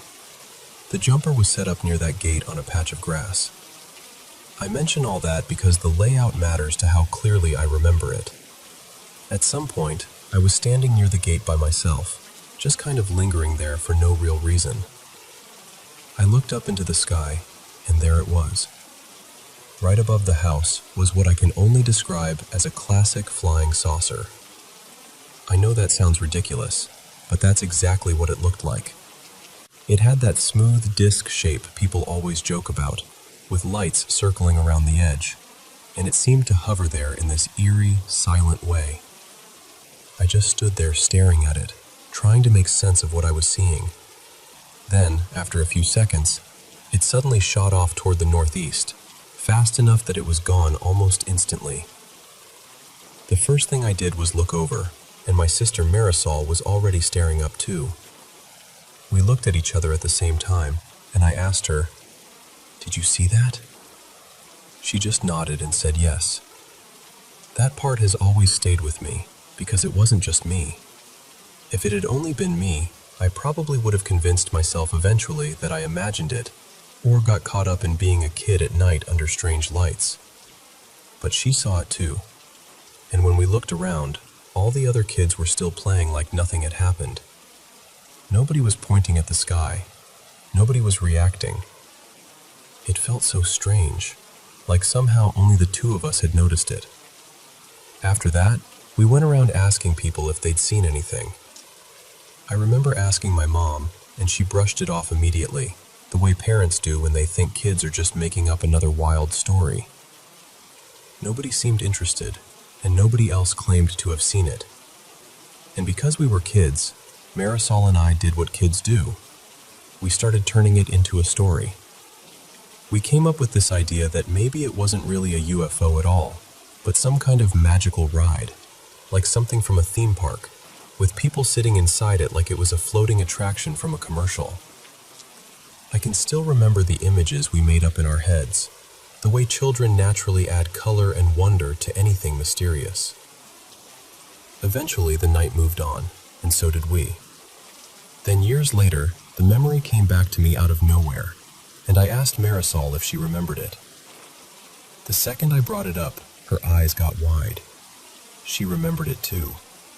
Not vaguely, not in that uncertain, dreamlike way where someone says, maybe, sort of.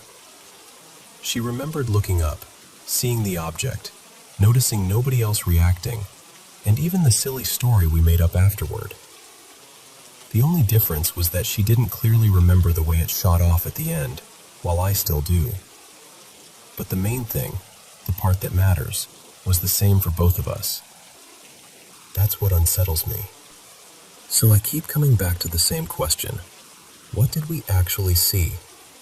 Was there some ordinary explanation we just didn't understand as kids? Some light, some aircraft, some angle that made it look impossible? Was it the kind of thing where two children, standing in the same place and already primed by the mood of the night, interpreted something strange in the exact same way? Or was it really something neither of us could explain? I honestly don't know. What I do know is that it happened, or at least it happened to us in a way that felt completely real. We both saw something. We both carried it for years. And when we finally talked about it again, it was still there, waiting for us, as vivid and unsettling as ever.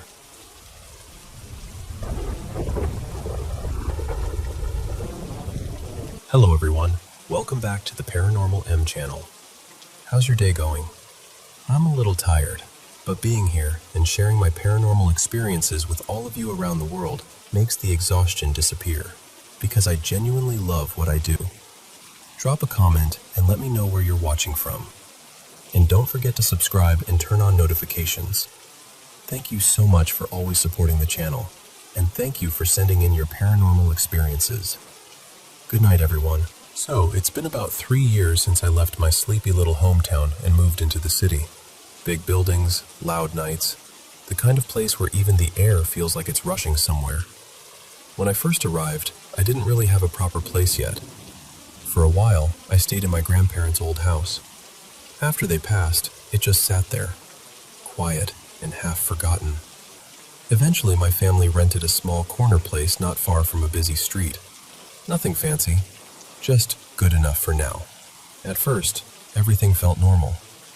But I should probably tell you this up front. Ever since I was a kid, I've been sensitive. Not in the I cry at commercials way, more like I notice things other people don't. The kind of noticing you don't exactly brag about, because people either laugh or get uncomfortable. Anyway, one night I had this dream. In it, a child woke me up. Well, not woke me up exactly. It felt like I woke up inside the dream. She was standing beside me like she belonged there. A little girl. Paper pale skin, black hair cut blunt at her shoulders. Her dress was torn and filthy, like she'd been dragged through dirt and glass. And her skin, it was marked with wounds, old and new. And then I saw her face properly. She didn't have eyes, just empty, like something had been taken out and never replaced. She leaned close, like we were sharing a secret, and asked me to help her. She told me her body, her remains, were scattered in places along my street. Not obvious places, empty lots, dead corners where nobody goes, spots that felt abandoned even in daylight.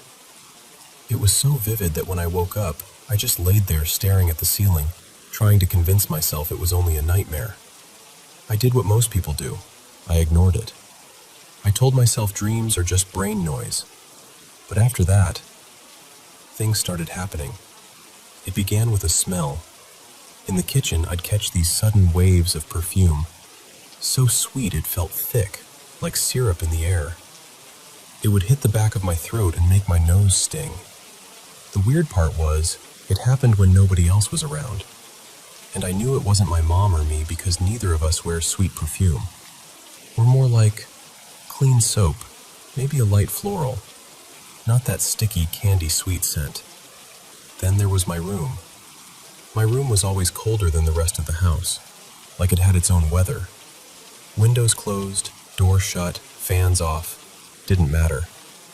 Even during those sweaty city heat waves, my room stayed cold, the kind of cold that makes your skin tighten. I kept telling myself it was bad insulation, weird airflow, something explainable. And then came the first sleep paralysis. I still hate saying it out loud, because just remembering it makes my chest feel tight. That night, my room smelled like rot, like meat left in the sun, old blood. Something ancient and wrong, like the smell had been trapped for years and finally got released. I tore my room apart looking for the source. Under the bed, inside drawers, behind the wardrobe, nothing. Not a single reason for it. Eventually, I gave up, pointed the fan at myself like it could push the smell away, and tried to sleep. And that's when it happened. I woke up, again, not fully awake, not fully asleep, and I couldn't move. Not a finger, not my jaw. I couldn't even turn my head. But I could feel someone there. Not on top of me, not touching me, just present. Close enough that the air felt occupied. And the worst part wasn't the paralysis. It was the feeling that whatever was there was enjoying it. Like I was being watched for entertainment. Like something was standing just outside my vision, smiling, maybe even laughing silently, waiting for me to realize how helpless I was. When I finally snapped out of it, the smell didn't go away. It lingered, like it had soaked into the walls. One night, this part still makes my stomach flip. I was up late playing video games in the living room. It was around 2:40 in the morning. Quiet house, lights low. I had the volume turned way down because I didn't want to wake anyone. I was playing this slow, story-heavy game. Nothing loud, nothing that could cover up other sounds. Our place has 2 floors. Upstairs is my parents' room and the hallway. Out of nowhere, I heard kids. 2 children, laughing and sprinting around upstairs like it was daytime. The sound of running, fast little steps, light but sharp, bouncing across the 2nd floor. At first, I tried to be rational. I thought, okay, maybe my parents are watching something. Maybe a movie with kids in it. So I listened harder. I could hear the TV, and what was playing was Harry Potter. One of the later movies, one of the darker ones. Not exactly the kind of thing you put on at 3 a.m. for kids running around. I even thought maybe it was the neighbor's house, and the sound was carrying weird through the walls. City houses do that sometimes. But then, right after that, I heard crying. A child crying, panicked, and then the sound of someone running down the stairs. I remember turning my head slowly because I didn't want to believe it. I could hear the little bare feet hitting each step. Tap, tap, tap, tap. Fast, urgent. And when I looked at the stairs, there was nobody. Empty staircase, no shadow, no movement, nothing. Another time, I was sitting with my back to my bedroom door, and I heard a small voice right behind me. Quiet, almost shy. Hello? Is anyone there? I froze, like my body remembered the paralysis before my brain did. And then there were the smaller things, the ones that sound not that bad until you live them. A soft psst in my room, like someone trying to get my attention. A tall woman on the stairs, long black hair, torn dress, just standing there. I genuinely thought it was my mom. I called out like, "Mom?" And then I saw my actual mom in the kitchen, nowhere near the stairs. A boy's voice calling my name from down the hall when the house was supposed to be asleep. Another paralysis. And that smell again. Sometimes cigarettes, sometimes blood. Like my room couldn't decide what kind of nightmare it wanted to be. And listen, I know how this sounds. I know people want to say stress, sleep deprivation, old house noises. But when you're the one sitting there at 3 a.m. in a quiet living room, hearing bare feet on the stairs and seeing nothing, it stops feeling like a story. It starts feeling like something is living beside you, and it wants you to notice.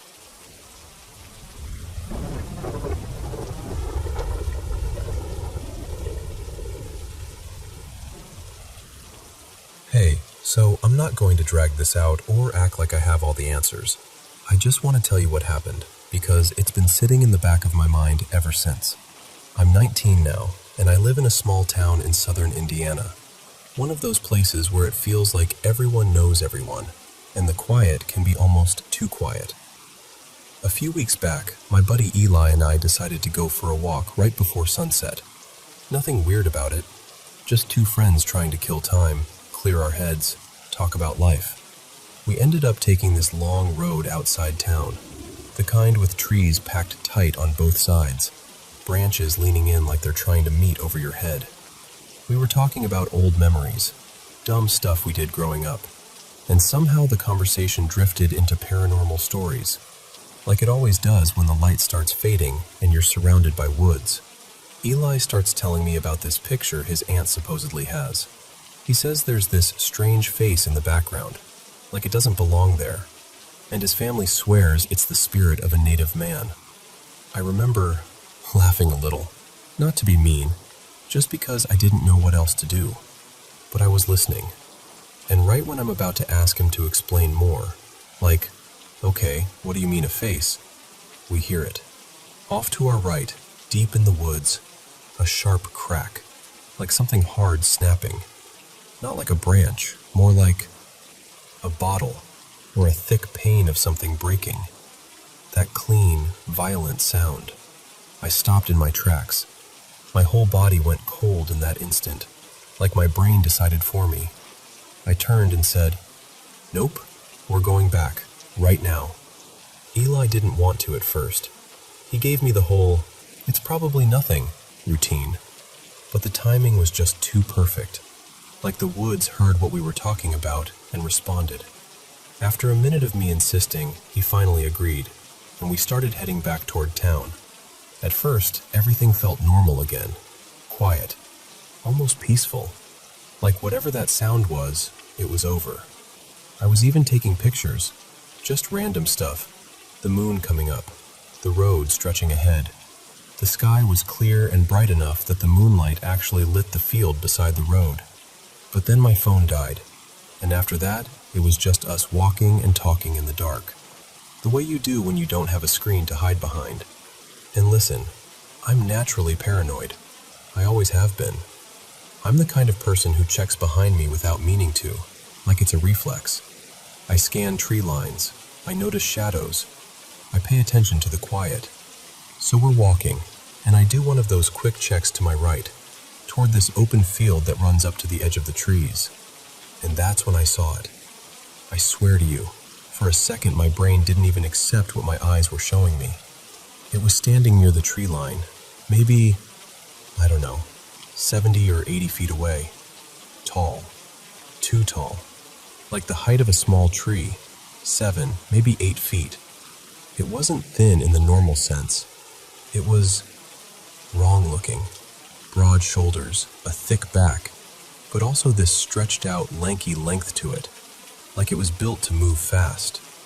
Its skin looked slick under the moonlight, like it reflected the light instead of absorbing it. And it was this deep, dull gray, almost metallic. And the head, God, the head was flat and long, not shaped like a person. I couldn't make out any face the way you'd expect. Just these hollow-looking pits where eyes should have been. No shine, no reflection. Just emptiness.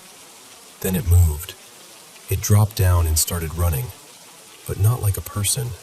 Not even like an animal I recognize. It ran on all fours, arms and legs working together, with its weight forward like an ape, but smoother, almost effortless. Like it didn't need to fight the ground at all. And for the briefest moment, it turned its head toward us. I felt my whole chest tighten, like my lungs forgot how to work. I didn't even speak. I couldn't. I just snapped my eyes forward again, like looking at it any longer would make it real in a way I couldn't survive.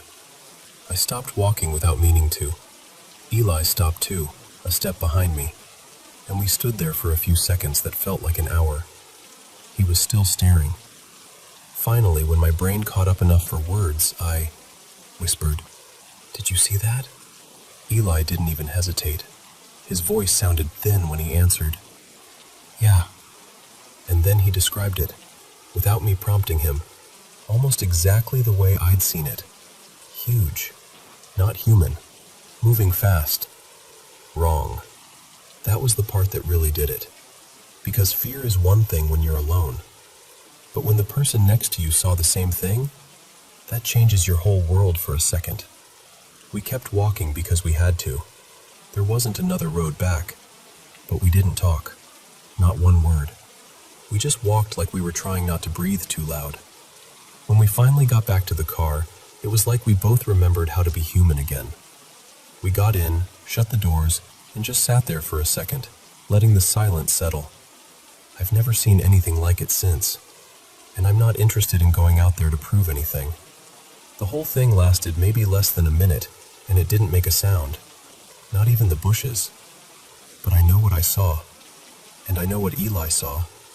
And honestly, whatever it was, it could have caught us easily if it wanted to.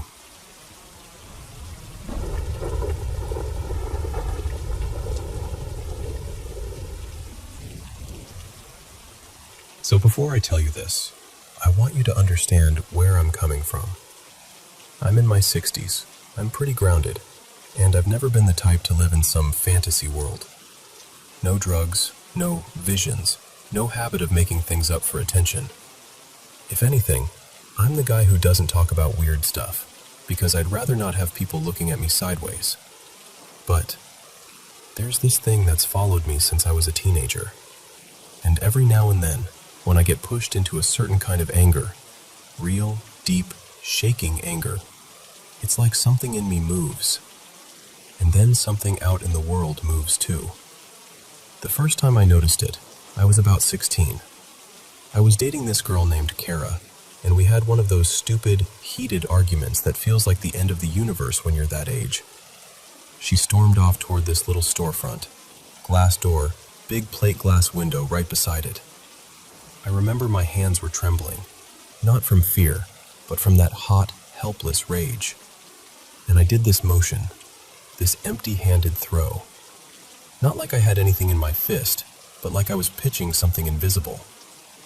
The best way I can describe it is, imagine you're holding wet sand and you fling it forward. That exact kind of snap. I threw that motion toward the window and muttered, "Jinx," like an idiot teenager. And the window just exploded. Not cracked, not a little chip. I mean, it shattered outward into glittering pieces like somebody fired a shotgun through it.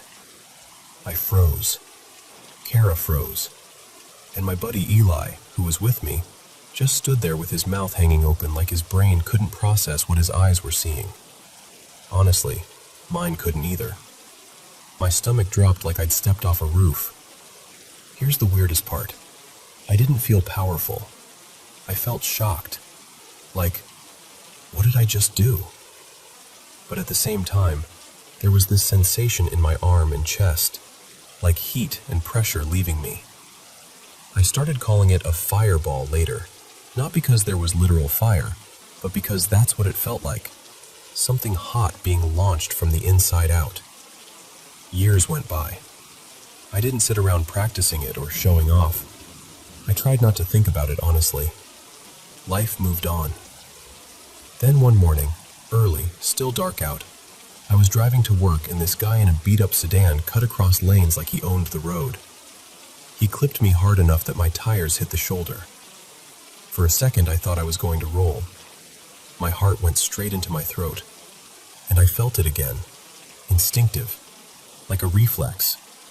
That same throw, that same invisible snap.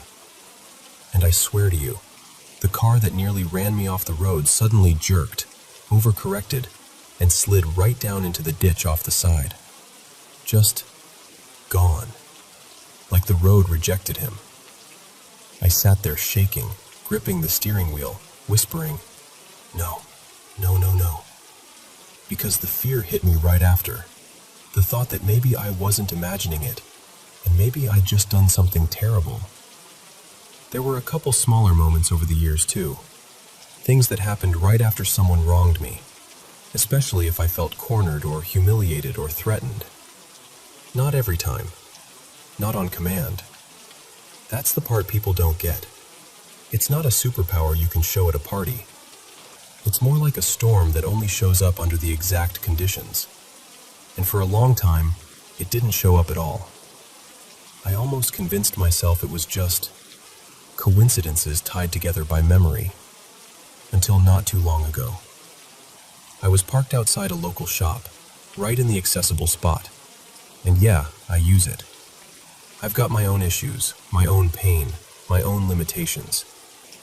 I'm not proud of needing accommodations, but I'm not ashamed of it either. It is what it is.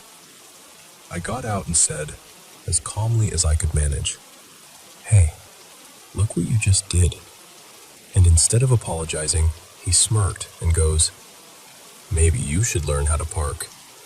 I remember this flash of heat behind my eyes, that particular kind of anger that isn't loud at first. It's quiet, heavy, and tight, like your body is compressing. I didn't scream. I didn't threaten him. I just did it. That empty throw, and the pallet jack bucked like it had hit a pothole that wasn't there.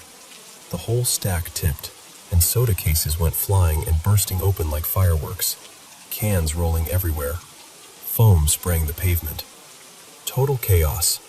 Darren just stared at it, stiff, pale, like he'd watched a ghost shove it over. Then he took this slow step back, and another, eyes darting between me and the mess like his brain wanted to blame me but couldn't figure out how.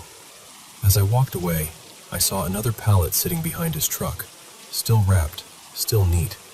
And I'll be honest, I was still furious. The mouth on that guy, the disrespect, the damage, the way he acted like I deserved it. So I threw another one, and that second pallet toppled like someone had yanked it from the side. Cans and bottles went everywhere across the lot. People turned, yelling, pointing. Darren just stood there in the middle of it, looking like he'd stepped into someone else's nightmare. Now, here's where it gets darker. Recently, my brother, Wade, came over after a surgery. He knows I'm on pain management, and the second he walked in, I could tell what he wanted. He tried to play it casual at first, then finally asked if I could help him out, because he'd run out of his meds. I told him no, flat out. I said, "I'm not risking my life for your bad decisions." And he snapped. He started yelling, really yelling, like he'd been waiting his whole life for an excuse. He paced, he pointed, he ranted in my living room for 10 minutes straight. His face was red, and that vein in his temple was throbbing like a rope. And the whole time, I felt that pressure rising in me. Not just anger, years of being pushed around, spoken over, treated like I owed him something because he's older. I warned him to leave. I even said, "If you don't go, I'm letting the dog out and you can deal with that." He paused, and his eyes narrowed like he suddenly sensed something shift. He said, real quiet, "What did you just do?" Because I'd done it. 3 times. Small, tight throws, like knocking on a door. I told him, "You'll find out." He eventually stormed out when he realized he wasn't getting what he came for.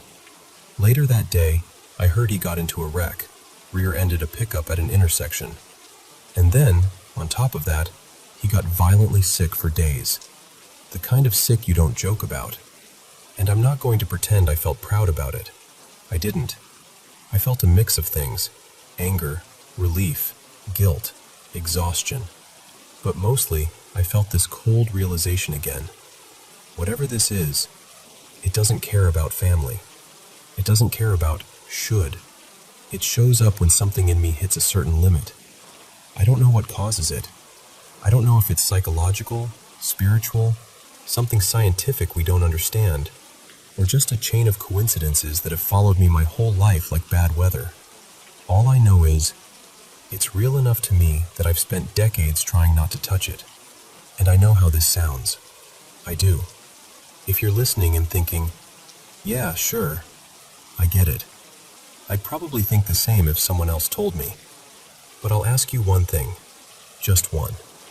If an older guy with nothing to gain tells you something like this, quietly, without trying to sell you anything, what's the angle? Because for me, there isn't one. There's just the truth, as I've lived it.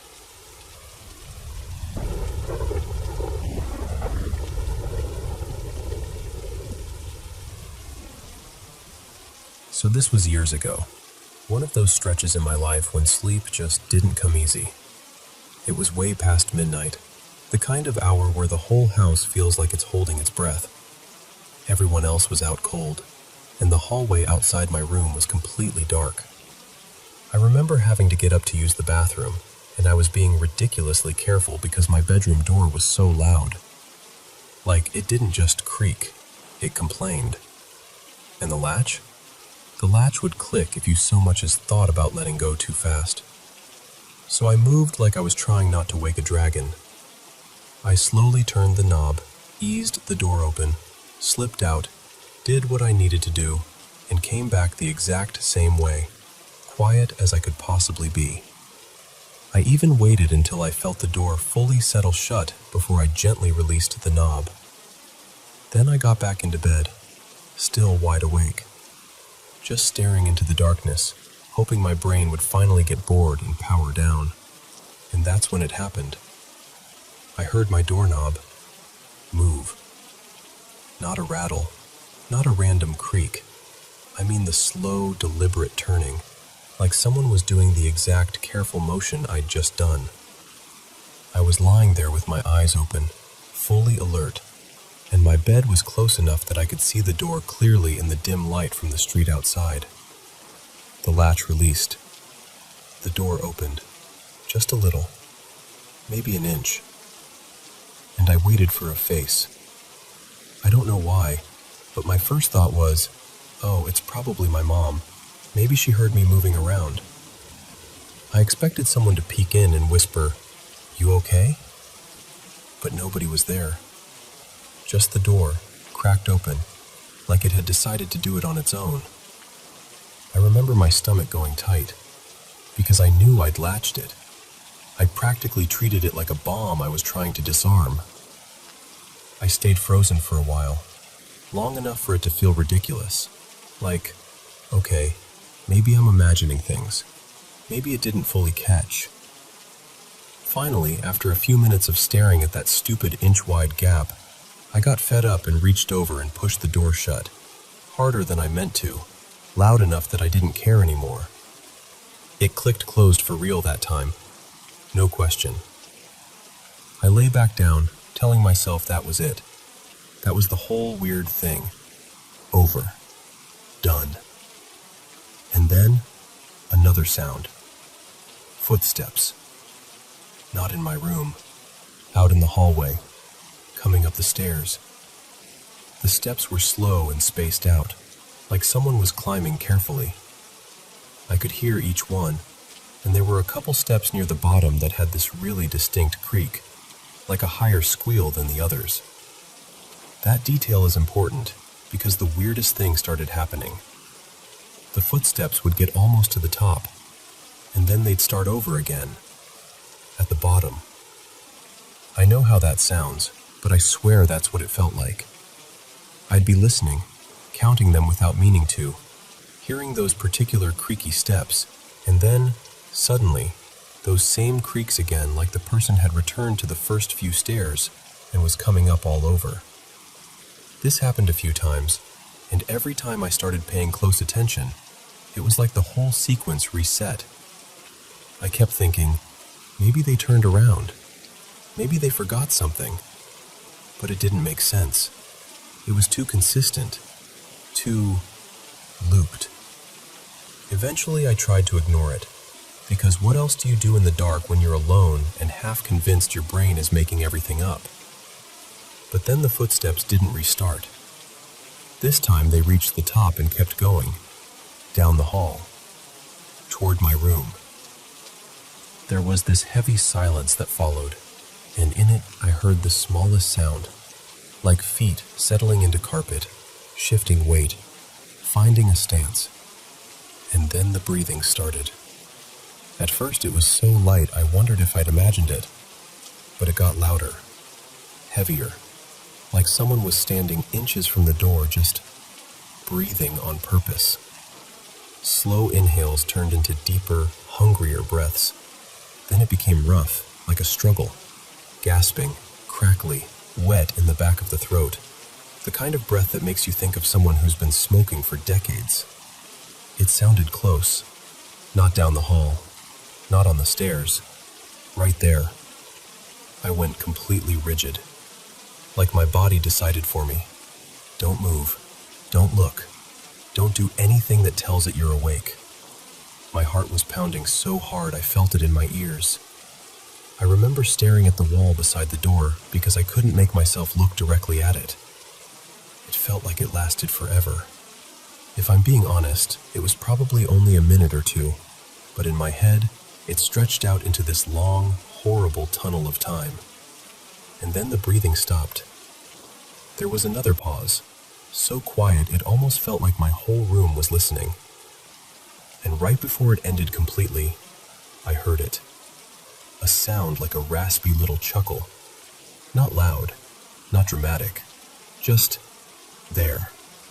Like whoever or whatever was outside my door found something funny. After that, nothing.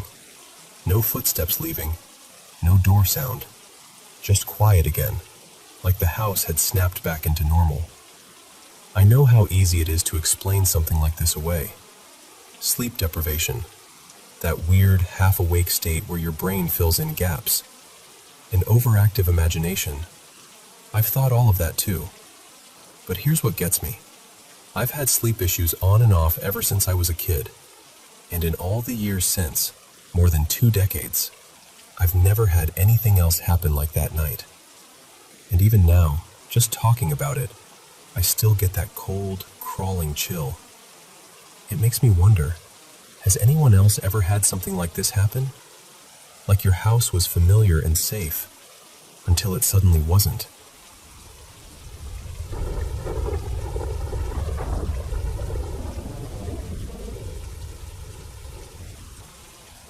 Okay, so I should start by saying I'm not the kind of person who hears a creak in the hallway and instantly goes, ghost.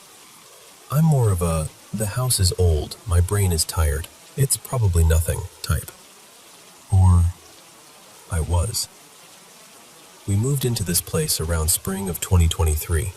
Late April, early May, somewhere in there.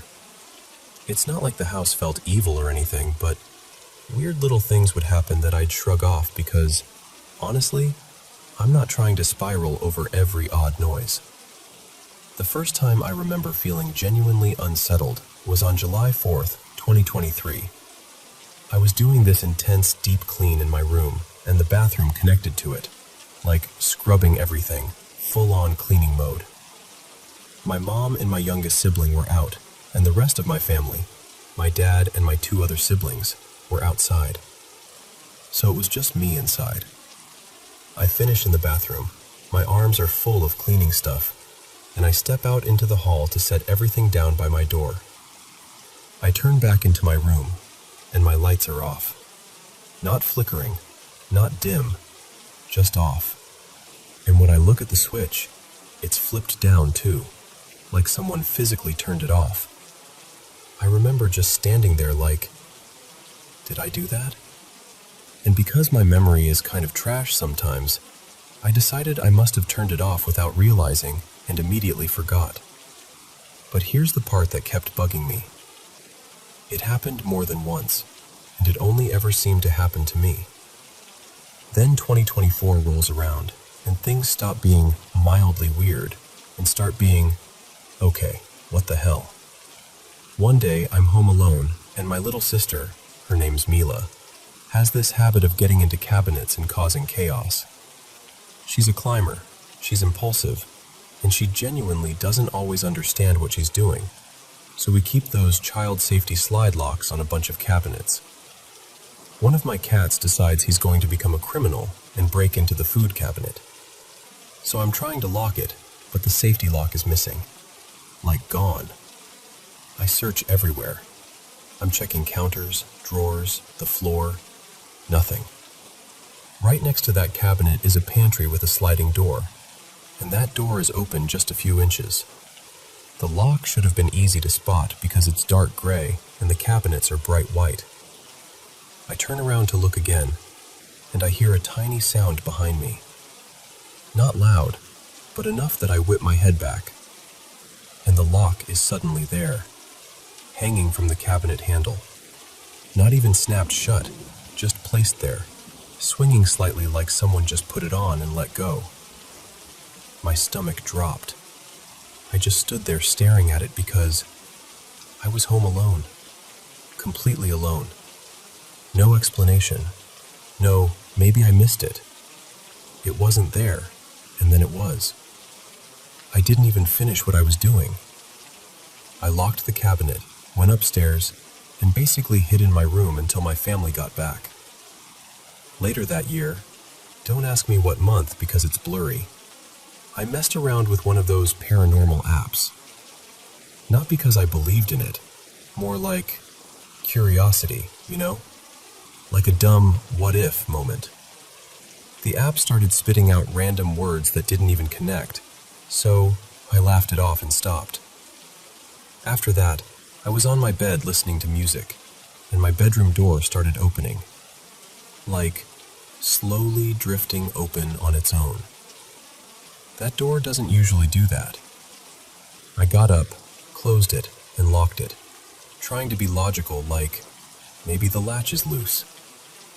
Then I realized I had to use the bathroom. So I unlocked my door, stepped toward the bathroom, and when I pushed the bathroom door open, there's this dark shape inside. In the middle of the day. Not a shadow from the window, not a towel hanging weird, not something on the counter. It looked like a person-shaped mass standing there. I froze.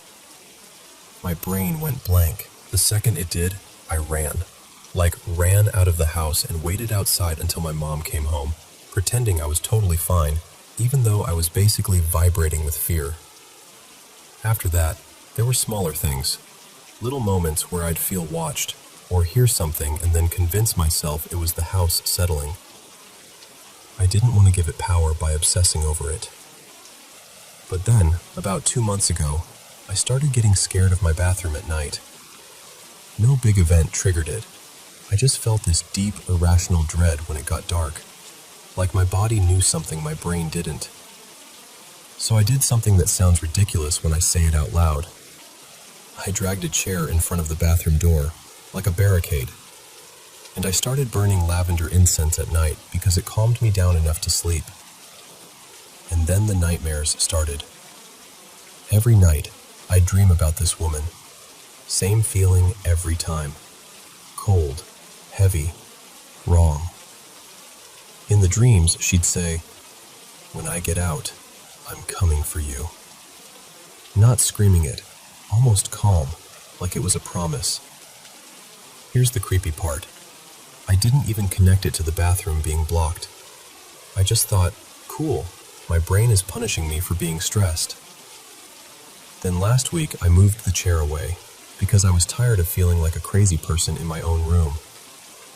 The nightmares stopped immediately, like someone flipped a switch. But instead of feeling relieved, I started feeling worse when I was awake.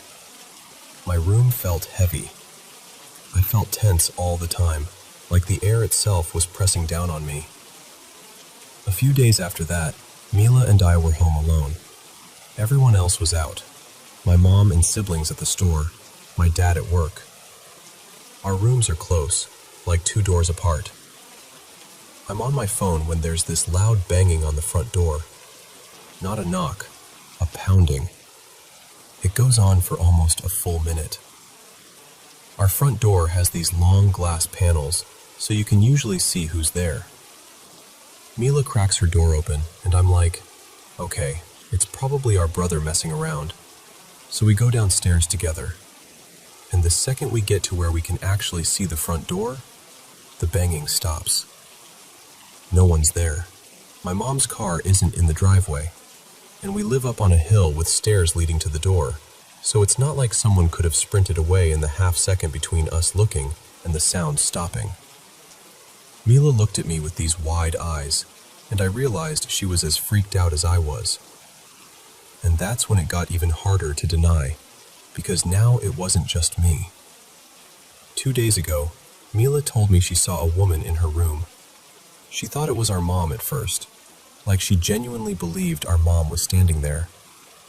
Then she blinked or looked again, and it was just gone. I tried to be the calm one. I told her it was probably her imagination, or she saw a shadow weird, or her brain filled in details. I didn't want to scare her. Then yesterday, I was cleaning up in my parents' bedroom, and out of the corner of my eye, I saw a woman in white. short black hair. Not my mom. My mom has lighter hair and doesn't even wear anything like that. I turned fast, heart in my throat, and nothing was there. I told myself it was a trick of the light. I needed that to be true so I could sleep. But this morning I saw her twice. My bedroom door was cracked open. My dad checks on us in the mornings before work, and he always leaves doors slightly open when he's done. He'd already left for work hours ago. I'm scrolling on my phone, half awake, and I get this sudden urge to look at the doorway, like something pulled my attention. And she's there, just standing in the crack of the door, staring at me. I didn't think. I bolted up and slammed the door so hard it rattled the frame. Then I stood there shaking, telling myself to breathe, telling myself I was overreacting, telling myself it was nothing. And then it felt like she turned her attention toward me, like she knew I was there, like she was looking at me again, even without fully moving. I didn't try to be brave. I didn't investigate. I ran straight to my mom's room and stayed there. My mom has said she's been feeling uneasy lately too, like the house feels off, but she hasn't actually seen anything. And honestly, part of me wishes she would, because then I'd feel less crazy. But the other part of me is grateful she hasn't, because I wouldn't want her to feel what I've been feeling. So yeah, I still don't want to believe in the paranormal. I'm not out here trying to summon spirits or claim I have some sixth sense. But I also don't know how to explain a lock appearing out of nowhere, a door refusing to close, nightmares that stop the second I unblock the bathroom, and a woman in white showing up in my home when no one else is there. And I'm tired, and I'm scared, and I don't really know what I'm supposed to do with any of it.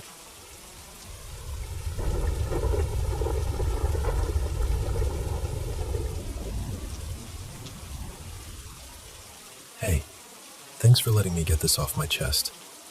I've been carrying it around like a stone in my pocket, and some days it feels like it's getting heavier. The last couple years have been the kind where you almost start waiting for the next hit, you know? Like life's just winding up again. About 1.5 years ago, our house, the one we spent nearly 10 years building with our own hands, caught fire. Total loss. And the sick part is, we'd fallen behind, and our insurance had lapsed. So it wasn't just losing a home. It was losing it with no safety net underneath us. After that, it was one struggle stacked on another. Couldn't find a decent place to rent. Couldn't afford to rebuild. So we ended up staying with my father-in-law, Ron. Good man, but it's hard to feel like yourself when your whole life is living out of someone else's space. My wife, Marissa, has been trying to keep things steady for the kids, and I've been trying to act like I'm fine even when I'm not. And then there's my dad. My dad, Caleb, was a hunter and trapper his whole life. The kind of guy who always smelled like smoke and pine and old leather. He passed away a few years back, and it happened fast. Stage 4 lung cancer, and then 2 weeks later he was gone. I loved him, but I'll be honest with you. I used to give him a hard time. He was always watching those alien encrypted shows. Bigfoot, strange creatures, all of that. I'd roll my eyes and laugh, and he'd just look at me like he knew something I didn't. He used to tell me, "One of these days, you're going to be out there hunting, and you'll see something that isn't supposed to exist." I always brushed it off as old man talk. I'd been in the woods for over 20 years by then, never had anything weird happen. Not once. Until the night it did. I was in a new area, later in the evening, and maybe half a mile in, I got that feeling. Like the woods had turned its head and noticed me. Not just nervous, watched, stalked. The kind of feeling that makes your skin tighten. I kept moving, but slower, listening harder than I ever had. Then I came across something on the trail that stopped me cold. It was scat, but not like anything I'd seen. It looked almost human, except the size was wrong. Way wrong. Like someone had laid down a thick, dark, U-shaped mess that had no business being there. It was packed with deer hair. I'm telling you, every hair on my neck stood straight up. And I swear, this sounds dramatic, but it's the truth. I heard a voice in my head that said, "Leave. Now." So I did. I didn't run. I couldn't. I just started backing out, walking with that slow, careful kind of fear where you're trying not to make yourself prey. I got within maybe 100 yards of my truck, and that's when I saw it. From behind this big old pine, something stepped out. I don't even like saying what it looked like, because it sounds insane, but it was tall, towering, broad shoulders, thick through the chest like it was built for violence. And the shape of it wasn't a bear. It wasn't a man. It was like if you took the idea of a wolf and forced it to stand up like a person, and then made it bigger than it should ever be. I froze. My hands went where they always go when I'm scared in the woods. I started to raise my rifle. And then, it smiled at me. Not a cute animal smile. Not even a human smile. It was this sharp, knowing expression. Like it was amused. Like it was saying, "If you do that, you're not leaving here." When I looked back to where that thing had been, gone. No footsteps. No snapping branches. Nothing. Just gone. Like it had never existed at all. I made it to my truck, and I don't remember my hands working the keys. I just remember getting in and locking the doors like that mattered against something like that. I've been scared before, plenty of times, but that was the first time I felt small out there. Like I didn't belong. For a long time after that, I wouldn't hunt alone. I wouldn't go in before first light or come out after dark. I changed my whole routine, my whole world, just to avoid feeling that helpless again. And yeah, I tried to explain it away. Stress, lack of sleep, my mind filling in gaps. But it didn't sit right, because it wasn't like a dream. It had weight, detail. That look it gave me felt personal. A few weeks after that night, there was another moment. Different, but it rattled me all the same. We were outside near the vehicles, and I saw this silhouette move behind them. Tall, wrong, like a big canine outline walking upright. It slipped into a heavy fog and disappeared, just swallowed by the night. After that, I started reading. I didn't want to, but I couldn't stop. And I found out people have a name for what I described. They call it Dogman. Here's the part that gets me. Our dog, Diesel, 90-something pounds of pit bull muscle, not afraid of fireworks, not afraid of strangers. He acted like a different animal after that. One night he started whimpering at the door like he wanted to crawl out of his own skin. He actually peed on the mat, right there. He was pawing and begging to be let inside like something outside was the worst thing he'd ever smelled or sensed. And if you've ever seen a fearless dog suddenly terrified, you know it hits you in the gut. I tried to keep living like normal. I really did. But it's like once you've seen something you can't unsee, your brain keeps checking the edges of everything. Then yesterday happened. I woke up at 2 a.m. on the dot. Not around 2. Exactly 2. And it wasn't because of a noise. It was like my body hit an alarm that my mind couldn't explain. Just this instant feeling that something was wrong. I couldn't fall back asleep, so I went out onto the porch to calm down. We've got this small grow tent out there, nothing crazy, and I figured I'd check on the plants while I was up. When I opened it, the bottom was flooded. Inches of water pooled up, soaked into everything, even splashed up near a heater we just bought. So now I'm wide awake, cleaning it up, frustrated and exhausted. I went out to the shed to grab the shop vac, and when I came back onto the porch, I heard heavy footsteps inside the house, like someone running. My first thought was our little girl, Tessa, had woken up and got scared when she didn't see me and took off toward her grandpa's room. So I swung the door open and called out, "Hey, Bug, I'm on the porch, back to bed." No answer. I walked inside, heart thumping, and checked the bedrooms. Marissa and Tessa were both dead asleep, snoring softly. Our baby, Eli, was out cold in his crib, and Ron was passed out in his room like a rock. Nobody was up. Nobody had run anywhere.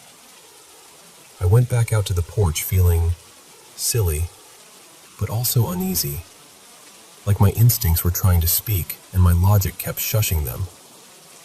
I finished cleaning the tent, got it back together, and before I turned the fans and everything back on, I sat down again to try and settle my nerves. And right after I lit up again, I heard it, like something running across the roof.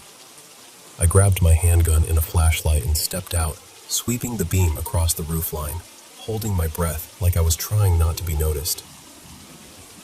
Nothing. Just darkness, cold air, and that awful quiet where you can hear your own heartbeat. I didn't fall asleep again until nearly dawn. When I told Marissa the next morning, she looked at me like she didn't know whether to worry about something outside or worry about me. She asked if I was losing it. And then this morning, at 5 a.m. exactly, she shook me awake in a panic and whispered that someone was pounding on the front door. The thing is, I'm a light sleeper. The kind of person who hears a cup hit the floor from across the house. If someone was pounding on the door, I should have heard it. But I didn't. I got up, checked the door, checked outside. Nothing. Motion light wasn't even on. No footprints. No sign of anyone. A couple hours later, around 9, my brother-in-law, Nate, called Marissa and said, "You're not going to believe this. Someone was pounding on my bedroom wall early this morning." And Marissa just went quiet and told him what happened at our place. Same morning, same kind of pounding. Here's another detail that makes it feel like some weird loop. Nate lived with us briefly after the fire, during his separation, so it's not like he's never been tangled up in our mess before. It's like, when our life got knocked off its foundation, whatever came with it never really left. I don't know what I'm supposed to do with all of this. I don't know if it's a creature, or coincidence, or grief playing tricks, or stress carving patterns into the dark. I just know what I felt in those woods, and I know what I heard in that house, and I know my dog's fear wasn't pretend. And some nights, when the world goes quiet, I can still see that smile in my mind, like the woods itself grinned at me and said, "Now you know."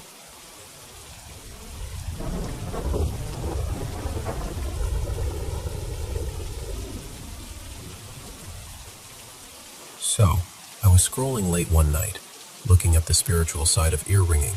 Like, does it mean something? Frequency, signs, all of that. And I landed on this post that made my whole body go cold. My jaw literally dropped. The way the writer described the weirdness of it all, I'm not even exaggerating when I say I got chills just sitting there reading. And it hit me because I'd just come out of surgery not long before that. After my procedure, the doctor told me I had to stay mostly on my stomach for weeks. It wasn't comfortable. Nothing about it was, but I made it work. I set myself up on my bed with pillows, tried to keep still, tried to heal. But then, the bed started doing something I can't explain in any normal way. The first time it happened, I was lying there and suddenly it felt like hands, so many hands beneath me. Like fingers moving fast, hundreds of them, fluttering and sliding in waves under my body. Not on top of the blanket, under me. Inside the mattress, like the mattress had turned into something living. I remember whispering, "No, absolutely not." And I got up and looked under the bed because there had to be something down there. A pet? A loose spring? Something vibrating? Anything that would make it make sense. There was nothing. And listen, I've had strange experiences my whole life. I'm not new to paranormal or unexplainable, but this was different. This felt personal. It felt invasive. When the finger feeling would stop, the next thing would start. The bed would vibrate. Not violently like in movies, but enough that you couldn't pretend it wasn't happening. A steady, small shaking, subtle but unmistakable. I even tested it because I needed proof for myself. I set a cup of water on the mattress beside me and just stared at it. And sure enough, I watched the water tremble, ripple, shift, like something was pulsing through the bed. This went on for about 5 weeks, almost every day. And I'll be honest with you, I was terrified. Not just scared in a "this is weird" way, but that deep, sick feeling in your stomach where you don't want to be in your own home anymore. I prayed constantly, like constantly. I kept calling on the Lord Jesus, out loud sometimes, asking him to remove whatever this was from my bed, from my room, from my home. And every time it happened, it felt disgusting. That's the word. Like something trespassing, like something trying to wear me down. I started thinking about spiritual warfare in a way I hadn't before. I used to believe in it, sure, but living through something that relentless, it made it feel very, very real. It got so intense that I actually searched online. Are there any aftershocks or minor earthquakes in this area? Because my brain kept trying to bargain. Please let it be something normal. Please let it be the earth. Please let it be anything but what it feels like. Some nights I couldn't take it, and I slept on the bedroom floor, just to get away from the bed. Imagine that, your own bed feeling like the last place you want to be. And I didn't tell anyone. I didn't. Because how do you even say it out loud without hearing yourself and thinking, I sound insane? But the reason I'm sharing it now is because reading that post, seeing someone else describe something eerily similar, did something to me. It made me feel less alone. It made me feel like I wasn't losing my mind. Like maybe there are things people experience in silence because they're afraid they'll be laughed at, and that wasn't even the only thing that happened during that same stretch of time.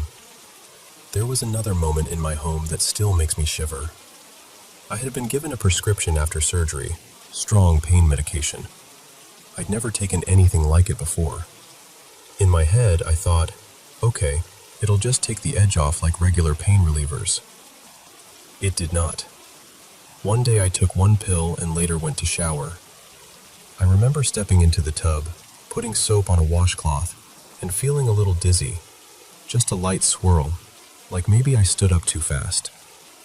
And then, everything went black. Total blackout. I don't know how long I was out, but even in that darkness I heard this heavy, ugly thump, like part of a body hitting the tub hard. When I finally came back to myself and opened my eyes, I was lying in the tub in the most unsettling position. Flat on my back, perfectly straight, arms crossed over my chest like someone had placed me there, like a coffin pose. That's the only way I can describe it. The shower water was still running, but here's what's strange. I couldn't even hear it until I started moving, like my senses were delayed or muted. The moment I realized I was in the tub like that, panic hit me and I scrambled up and basically fled, half slipping, half stumbling, just trying to get out of there. And I couldn't tell if the water was hot or cold. My body felt disconnected, like it didn't trust reality yet. The first thing I did was check myself for injuries. I was sure I had to have hit my head. Sure I had to be bruised. I kept touching my scalp, my shoulders, my arms, my hips, searching for pain, blood, something. There was nothing. Not a mark, no bruises, no tenderness, no scratches. Even the shower curtain was still in place like nothing had happened. And I didn't just check once. I checked again and again, even days later, waiting for soreness to show up. It never did. And I know what I believe. I believe the Lord protected me. I believe His angels were watching over me. because there is no reason I should have come out of that with absolutely no injury. I threw those pills away, straight in the trash. After that, I stuck to simple pain relief, nothing strong, and I just kept thanking Jesus, over and over. Because whatever was happening in my home during those weeks, I truly believe I wasn't facing it alone. Glory to the Lord.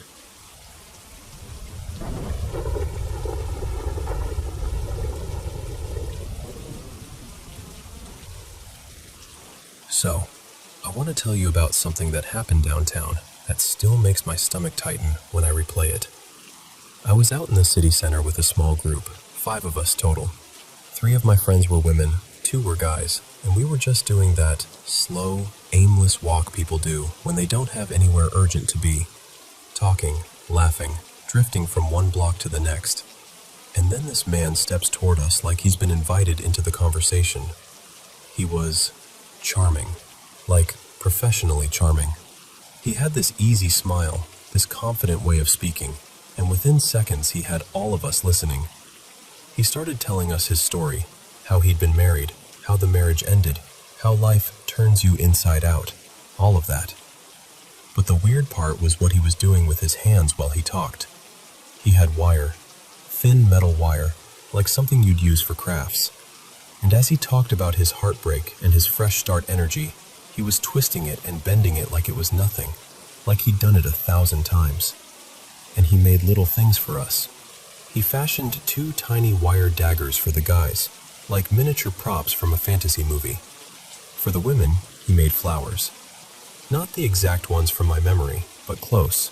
A tulip, a lily, and this bright little daisy shape that somehow looked cheerful, even though it was just wire. It felt oddly intimate, like he was gifting us something while he narrated his life. We're standing there, half entertained, half unsure, and then, out of nowhere, a woman suddenly appears, grabs him by the face, and kisses him, like she'd stepped out of the air just to do it. We all froze for a second, blinking at each other like, "Did you see that? Is this a performance? Does she know him?" But the man just smirked and kept talking like nothing happened, like random kiss interruptions were part of his normal day. Eventually he wraps up, hands over the little wire creations like a final flourish, and then he leaves, just strolls away and blends into the crowd. 2 of my friends decide they're done with the night and head home. The rest of us keep walking, but the energy has shifted, like the air has picked up a static charge. And then one of my friends looks at me with this strange seriousness and says, "If we don't see each other again, happy birthday." Which sounds sweet, right? Except my birthday wasn't that day. It was still 2 days away. I laughed at first, like, okay, dramatic, but something in her tone wasn't playful. It was the kind of thing you say when you're unsettled and you don't know how to name it. As we kept walking, we realized there had been another man nearby for a while. He wasn't part of the interaction, but he'd been watching. Staring, really, especially at the wire guy, like he was tracking him. We came to a crosswalk. My friends went ahead and crossed, but I was a half step behind. And right as I moved to follow, that staring man stepped in. He stopped me. Not aggressively exactly, but firm. He put his hand on my shoulder, like he had the right to, like we knew each other.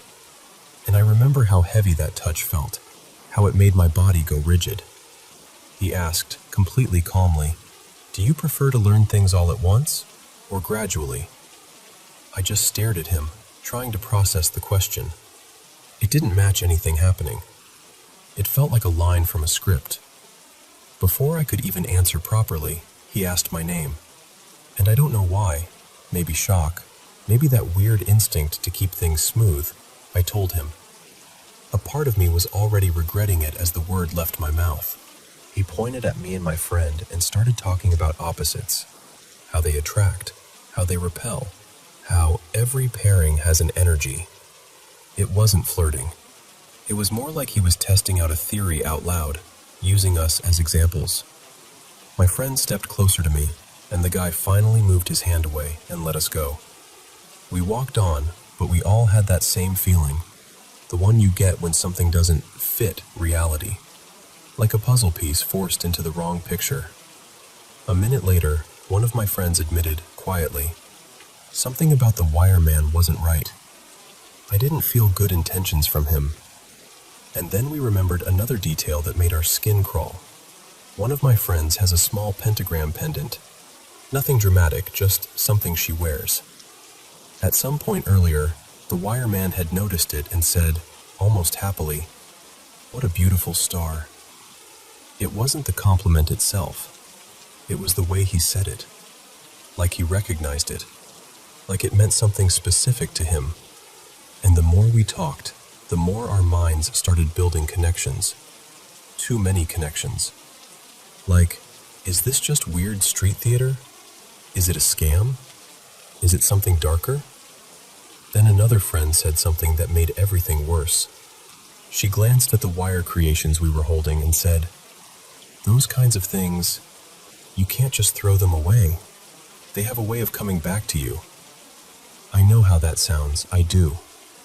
But in that moment, with our nerves already buzzing, her words landed like a weight. My friend with the pendant started spiraling. She got visibly shaken, then suddenly she was crying. Real crying, not dramatic crying. She kept saying she didn't want symbols, didn't want attention, didn't want any of that energy attached to her.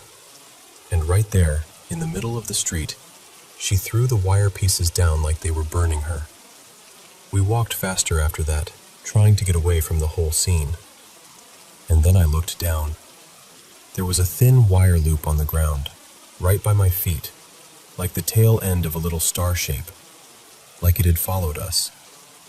And I don't care how rational you are, when you're already scared and you see something you just got rid of show up again where it shouldn't be, your body reacts before your brain can explain. I panicked. I actually ran to catch up with my friends. But the moment that really got to me happened a little later. We went down a set of stairs, just a normal staircase leading to a lower street. And at the bottom, there was a homeless man sitting close by. And in his hands, less than a meter from us, he was holding something shaped like a star. I remember us all stopping at the exact same time, like our feet hit an invisible wall. It was one of those moments where nobody speaks because speaking would make it real. We didn't stay there long. We ended up going straight to one of my friends' homes. We prayed, simple, sincere prayers, the kind you say when you don't know what else to do but ask for protection anyway.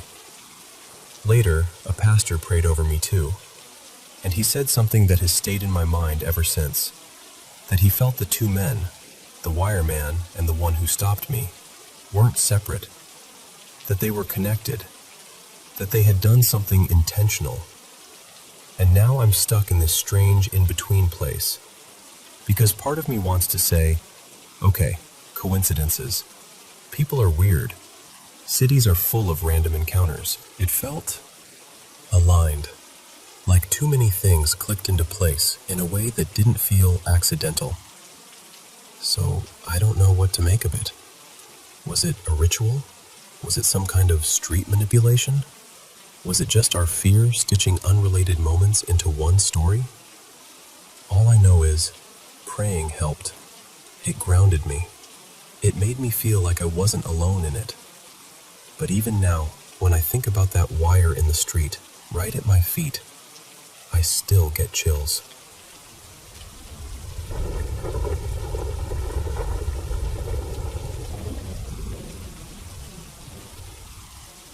Hey. Okay. I'm going to tell you what happened, and I need you to hear me when I say this. I'm not trying to be dramatic. I'm not trying to write a creepy campfire story. I went out expecting a little spooky, like that fun kind of fear you can laugh about later. Instead, I left feeling like my brain got peeled open. So, this was a couple nights ago. I drove up to the state park north of me, the kind with a big lake and long trails.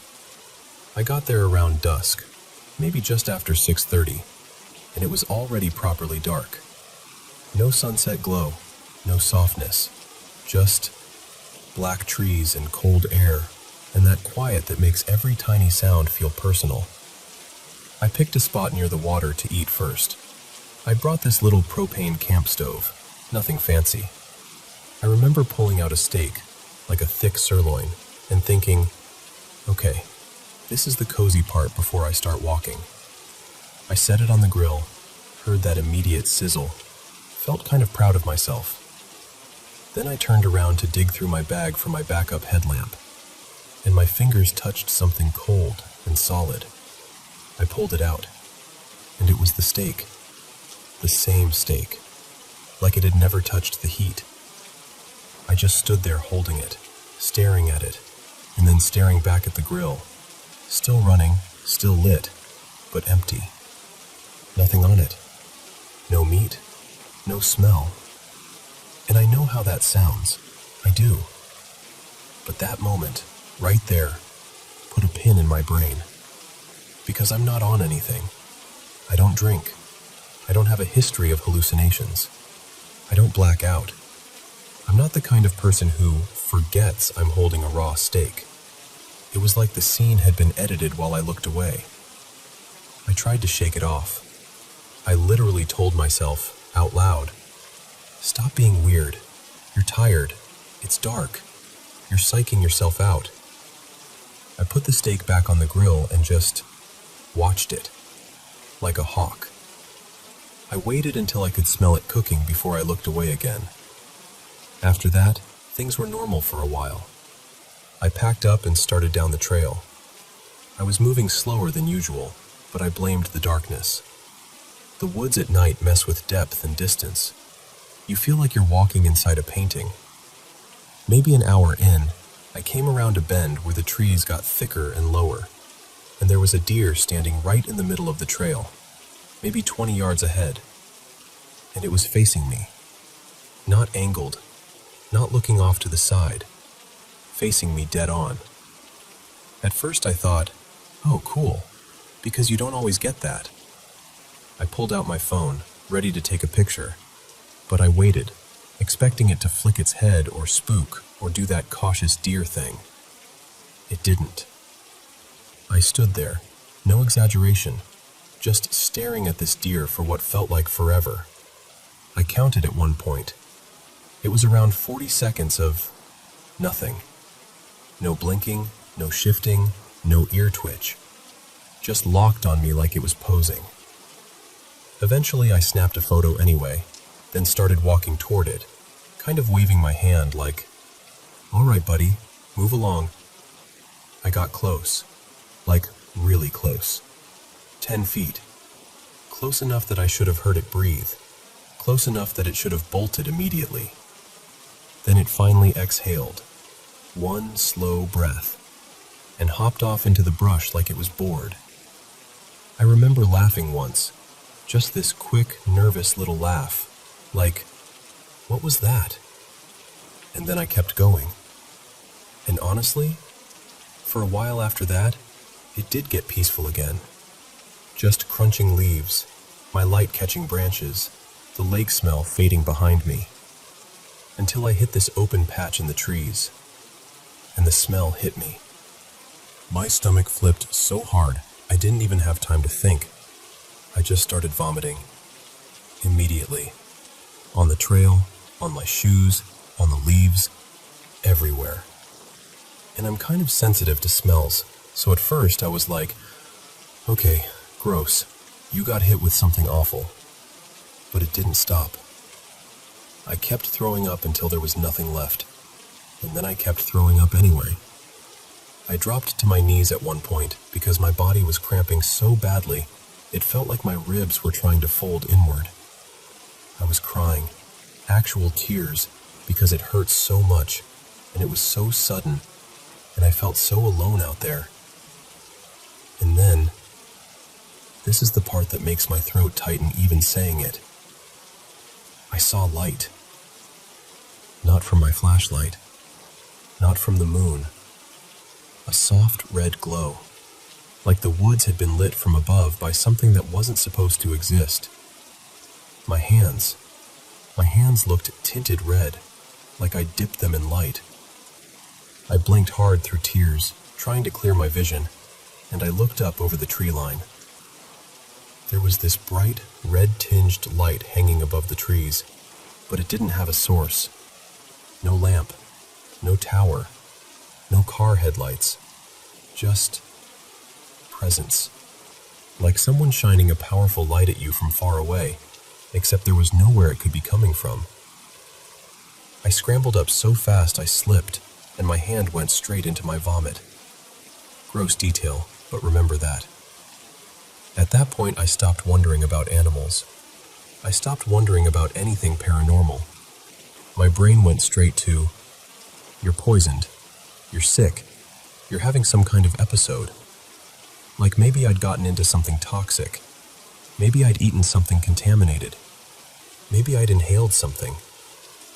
I grabbed my flashlight and started moving back the way I came, basically speed walking with my heart punching my throat. For a while, the trail back felt normal. My stomach still hurt like hell, but the weird light was gone, and the air didn't smell as vicious. I was starting to tell myself, okay, just get to the car. Get to the car and you can figure it out. Then, as I crossed near the sandy edge of the peninsula where I'd cooked earlier, my flashlight got yanked out of my hand. Not slipped, not caught, yanked. The strap jerked, and the light popped free like someone grabbed it mid-swing. I spun around, annoyed more than scared for half a second, thinking it snagged on a branch. But I was standing in sand. Open sand. There was nothing there. No sticks, no brush, no roots, just flat ground and darkness. And that's when the fear changed. Not panic, not jump scare fear. That thick childhood fear. The kind where your throat feels wrong and your skin goes cold and you can't stop imagining something behind you even when you're looking directly at it. I kept going. I climbed this steep little hill, and when I got to the top, I looked back down toward the peninsula, and I saw someone there. Me. I saw myself standing where I'd been earlier, turned around, digging through my pack like I was still looking for that second light. I just froze. Because it wasn't a shadow. It wasn't a trick of distance. It was the exact posture, the exact shape, the same jacket, same stance, same frantic little movements. And then the other me dropped to his knees and started searching the ground like he'd lost something. And then it got worse. I watched me, start tearing at himself, like ripping, like pulling. I don't even want to describe it in detail, but I will because it's part of why I can't let this go. I watched that figure yank at his own arms like they were stuck on pieces, and then, God, start biting at his own fingers. And the smell came back again. The burning hair, the rot, instant. I threw up again, but it was just bile. My body had nothing left. And when I straightened up, when I looked back, there was nothing there. No person, no movement, just the dark peninsula and the lake, and the smell hanging in the air like proof that I hadn't imagined the entire thing. I ran, not jogged, not hurried, ran. At some point, I passed this 3-walled shelter that I swear hadn't been there on the way in, like a lean-to. And normally I'd tell myself I just missed it in the dark, but the way my brain clocked it was immediate. That wasn't here before. I kept running anyway. I followed the trail by patches of moonlight and the weak bounce of my flashlight, and I don't think I've ever sprinted that long in my life. My lungs were on fire. My legs felt like rubber bands about to snap. I just kept telling myself, don't stop, don't look back, don't stop. When I finally hit the parking area, I threw everything into the passenger seat without even arranging it. I didn't pack properly. I didn't check anything. I got in, locked the doors, and drove away shaking so hard my teeth were chattering. And now I'm stuck with it. Because I can handle, I saw something weird. I can handle, I got spooked by the woods. But the vomiting, the light, the missing time feeling with the steak, the deer standing there like it was waiting, the flashlight being pulled, and then seeing that. I don't know what to do with it. I've already talked to a doctor. I'm also talking to my therapist this week because I need to be responsible about this. I need someone to tell me if there's a medical explanation. Something environmental, neurological, toxic, anything. But if you've ever heard of something like this, if any part of it rings a bell, please tell me. Because I can't stop replaying the moment I looked back and saw myself down there. Like the woods had made a copy and decided to show me what it wanted. And I really, really want there to be an answer that doesn't follow me into the dark.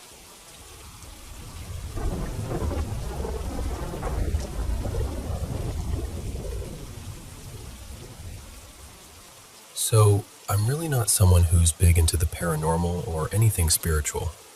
I'm usually there's gotta be a normal explanation type. But whenever I start doubting that anything weird can happen, my mind goes straight back to this one apartment, because I've never experienced anything like it before or since. Back then, my family and I moved into this older place. We were on the second floor, and another family lived right underneath us. The very first week we got settled in, little things started happening that felt off. Like, we'd put stuff down in a totally ordinary spot. Keys, a hairbrush, my mom's phone. And then later we'd find it somewhere that made no sense. Not, oh, I forgot I moved it, but like, why would anyone put it there? And then it wasn't just that. Lights would flick on when nobody was near the switches. The bathroom fan would start up and then stop again like it was being toyed with. Even our cat, who was normally the chillest little loaf, started hissing at corners and darting under furniture like something scared him. But the worst part? The nightmares. It started with me, then my mom. And the creepy thing was how similar they were. We'd both dream we were in these woods, running, like full-on sprinting, while something behind us screamed like it was ripping the air apart. Not like an animal, not like a person, just this horrible, raw screaming that made you feel hunted. It got so bad that neither of us wanted to sleep alone. Some nights she'd climb into my bed, other nights I'd go to hers. We were both exhausted and, honestly, kind of embarrassed about it. My mom even started worrying she was having some kind of breakdown. Like she kept saying, "What if I'm losing it, and it's rubbing off on you?" Then one day she finally mentioned it to the downstairs neighbors. And they just went quiet. Because they'd been dealing with their own weird stuff since they moved in. Different details, but the same kind of, this house is doing things, feeling. That was the first time my mom looked genuinely like, okay, so it's not just us. A few weeks after that, I decided I was going to sleep in my own room again. Kind of like I was trying to prove something to myself. Like, enough of this, I'm fine. And of course, that's the night it happened. I fall asleep, and I immediately slip into this nightmare where something, this nasty little presence, like a gremlin-shaped shadow with this heavy, hateful energy, was tugging at my blanket. It was pulling it down, inch by inch, like it was trying to peel it off me. In the dream, I couldn't move. You know that feeling where you're screaming but nothing comes out? That. I'm frozen, heart pounding, trying to yank the blanket back, but my arms won't work. And then I snap awake, like fully awake. And the second my eyes open, the sheets and blanket whip off the bed. Not slide, not slowly fall. I mean, like somebody took both hands and yanked them clean off in one sharp motion. They didn't just tumble to the floor either. They actually sailed, like they got launched. I sat there just staring for a second, because my brain was trying so hard to make it normal. People later told me I must have kicked them off in my sleep, maybe thrashed around and didn't realize it. But I swear to you, blankets don't do that. They don't fly off a bed like they've got momentum unless something pulls. And here's the part that still makes my stomach twist. I get up, and I'm looking at the blanket on the floor, and I swear it was still shifting. Like it hadn't fully settled. Like something had just let go of it a second too late, and she's already sitting up, wide awake, because she'd just come out of her own nightmare. And when I'm trying to explain what happened, she tells me hers was similar. Only in hers, she woke up in the woods at night with nothing but a blanket wrapped around her, like it was the only thing she had. So we're standing there, me shaking, her pale as a sheet, both having basically the same night terror at the same time, in the same apartment, minutes apart. That was our last straw. We moved out not long after. Different place, different vibe, and no weird stuff. No objects turning up in impossible places. No lights doing their own thing. No animals acting like they were seeing something we couldn't. And the nightmares? They stopped. Like somebody flipped a switch, and I still don't know how to explain it. Usually I don't even tell this story because I can hear how it sounds, you know? Like it's too much. But it happened. And every time I start thinking, there's no way anything like that is real, I remember those sheets lifting off my bed like somebody was right there with me. So, yeah. What do you think that was?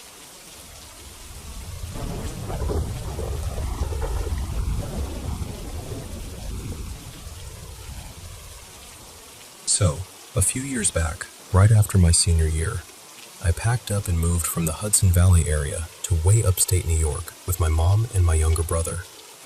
We were excited, you know, fresh start, new town, all that. What we didn't realize until move-in day, like literally that day, is that the neighborhood we moved into was basically a quiet little retirement pocket.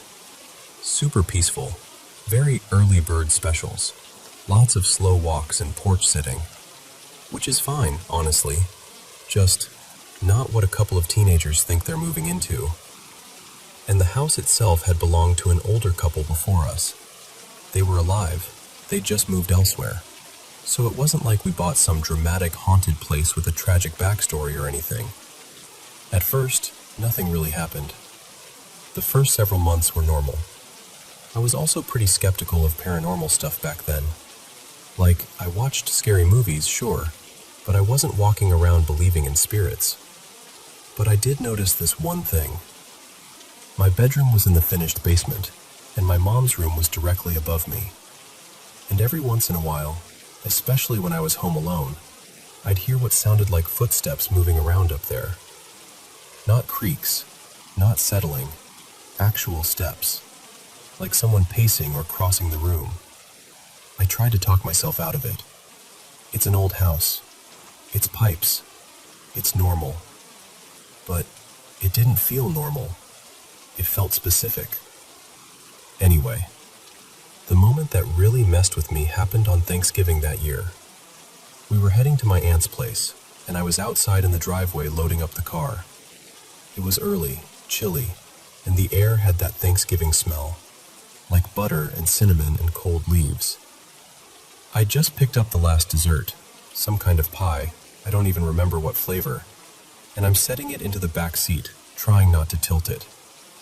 And right behind me, clear as day, I hear an older woman's voice say, "You better be careful with that." And it wasn't sweet. It had this dry, almost teasing edge to it, like she was half warning me, half laughing at me for being clumsy. And I remember this so vividly. My eyes literally rolled before I even turned around, because I assumed it was some neighbor. Like, okay, hi, yes, happy holidays, I won't drop the pie, thank you.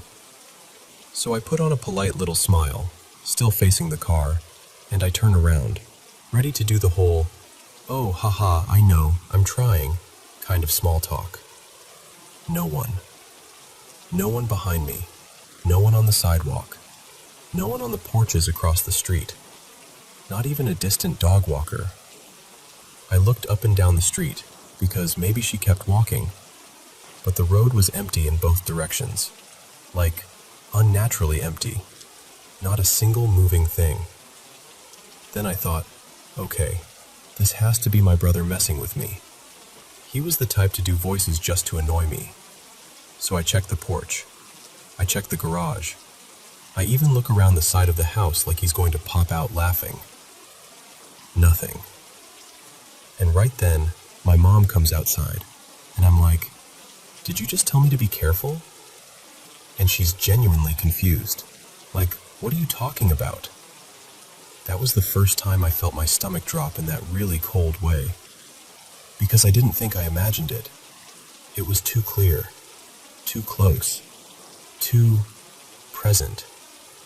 And I swear, after that day, I went from, I don't really believe in ghosts, to, okay, something exists. I don't know what, but something. Then about a month later, middle of winter break, I'm home, just tucked into bed, scrolling on my phone. The house is quiet. It's one of those nights where the snow makes everything feel muffled and still. And I start to hear this sound. Immediately, I think it's my mom. I'm about to get up when my phone buzzes, and it's a text from her. She goes, "Hey, are you okay?" So I text back, "Yeah, why?" And she says, "I heard someone crying and I thought it was you." And I just sat there staring at the screen, because, okay, so she's hearing it too. I told her I assumed it was her or our dog, and she's like, "No, the dog is asleep right next to me." We tried to rationalize it.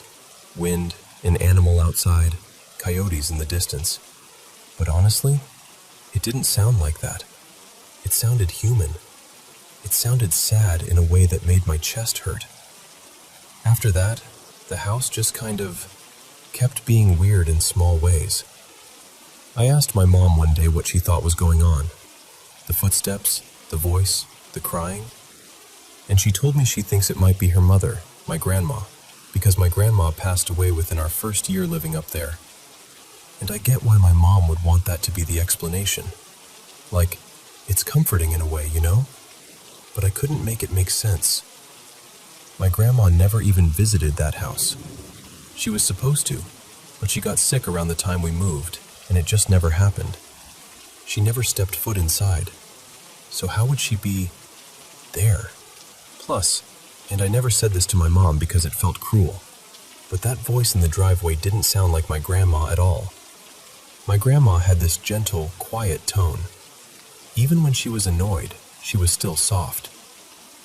That woman's voice was sharp, almost unpleasant, like she didn't care if I liked her. And there were two more things that happened later that still make my skin prickle.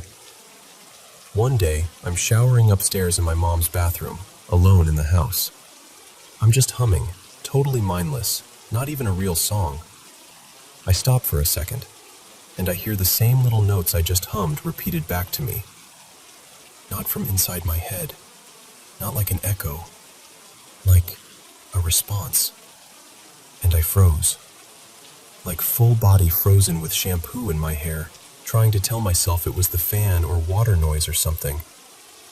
But it was too exact, like whatever it was had copied the little pattern. And then, last summer, I was home alone again, walking past the basement storage room, the unfinished part with all the boxes and old stuff, and the storage door slammed shut. Not creaked, not drifted, slammed. I remember jumping and immediately saying out loud, "Hello?" Like an idiot, as if someone was going to answer, "Oh, sorry, that was me." I tried blaming airflow, AC, pressure changes, anything. But standing there, staring at that closed door in the quiet house, I just had this thought I couldn't shake. Something in this place notices when you're alone, and it wants you to notice it back.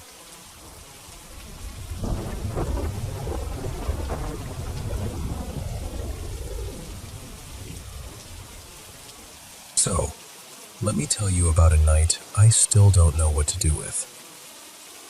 I'd been out drinking with my girlfriend, her name's Mina, and we decided to head back on my motorcycle.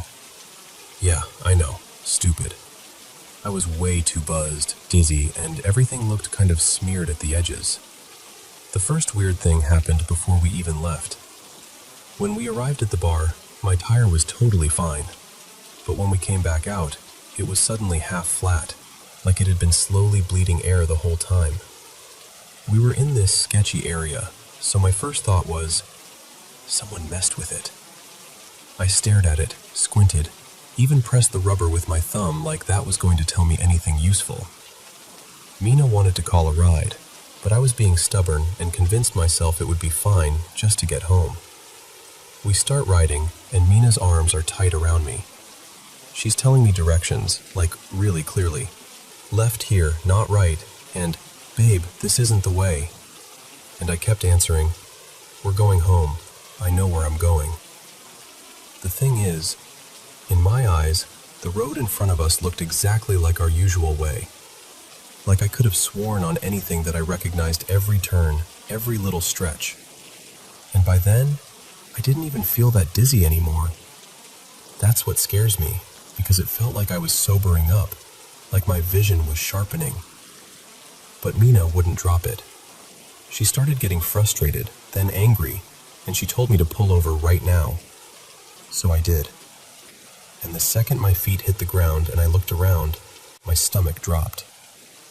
We weren't even close. It was like my brain had been showing me a completely different route than what was actually there. The street signs were wrong. The buildings were wrong. Nothing matched what I thought I was seeing. I remember just standing there with my helmet still on, feeling this cold fear crawl up my spine because I was so sure. And I was so wrong. We argued for a minute, then I apologized, and we turned around. The whole ride back I was quiet, just trying to keep it together, telling myself it was the alcohol, telling myself it was the tire stress, telling myself my brain was just lagging. We finally got home. And like always after too much drinking, the nausea hit me hard. I stumbled to the bathroom, dropped down on the floor in front of the toilet, and started throwing up. Like the kind where your eyes water and your hands shake and your whole body turns into one miserable cramp. And that's when it got worse. While I'm there on the floor, I suddenly had this intense feeling that I wasn't alone. Not footsteps, not a sound, just this heavy, unmistakable presence, like someone tall was standing right behind me.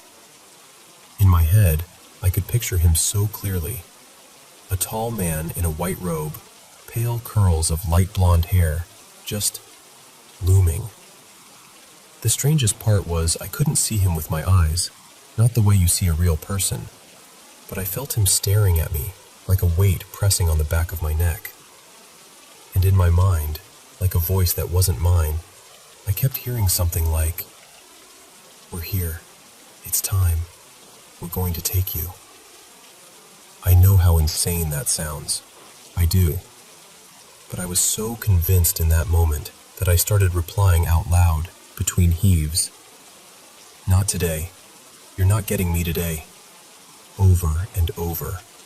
Like I was bargaining. Like I was trying to hold the line with nothing but words. When I finally finished, I rinsed my mouth, washed my face, and went to the bedroom. Mina was already passed out. I crawled into bed next to her, but I couldn't sleep. Not even close. Because now the feeling followed me. I kept looking toward the doorway, and I could feel them there. Not just one. Several. All the same shape in my mind. Tall, white-robed, blonde curls. Standing shoulder to shoulder like quiet figures in a line, facing me. And it felt like they were all repeating the same message over and over, like a chant. "We're here. We're collecting. We're here. We're collecting." I tried to convince myself it was my imagination, but my body wasn't treating it like imagination. My heart was racing. My skin kept prickling. Every time I tried to close my eyes, it felt like the room tightened. Then the thought hit me. What if it wasn't just about me? because in my head I heard something like, "We'll take her too." And that snapped me into panic. I shook Mina awake, probably too rough, and she was groggy and annoyed at first, like, "What is wrong with you?" But I was shaking, trying to explain through slurred words and fear. I told her I didn't want her falling asleep again, because I had this horrible feeling that if she did, something would happen. So we stayed up. Not talking much, just sitting there in the dark, both of us wide-eyed, waiting for the night to end. We kept the tiniest light on. We watched the window like it was a countdown clock. And when the sun finally started to rise, when the room turned that soft gray and the shadows lost their bite, I felt my body finally give up. Like my brain decided, okay, we survived. And I passed out. But I still remember it. That's what messes with me the most. Because here's the thing, I'm not someone who's had paranormal experiences. No sleep paralysis, no shadow people, no ghost stories. My whole life has been quiet on that front. I've been drinking since I was a teenager, and I've never had anything like this happen, not even close. So why that night? Why did the road look like home when it wasn't? Why did I feel so sure, like reality itself was confident and clear, and then it just wasn't? And what was that presence? Why did it feel so coordinated, so specific, like a whole group standing there, waiting? I'm not even asking you to fully believe me. I get how it sounds. I want to know what it means, or if it means anything at all. And honestly, if you've ever had a night where reality felt slightly off in a way you couldn't explain, I really want to hear about it.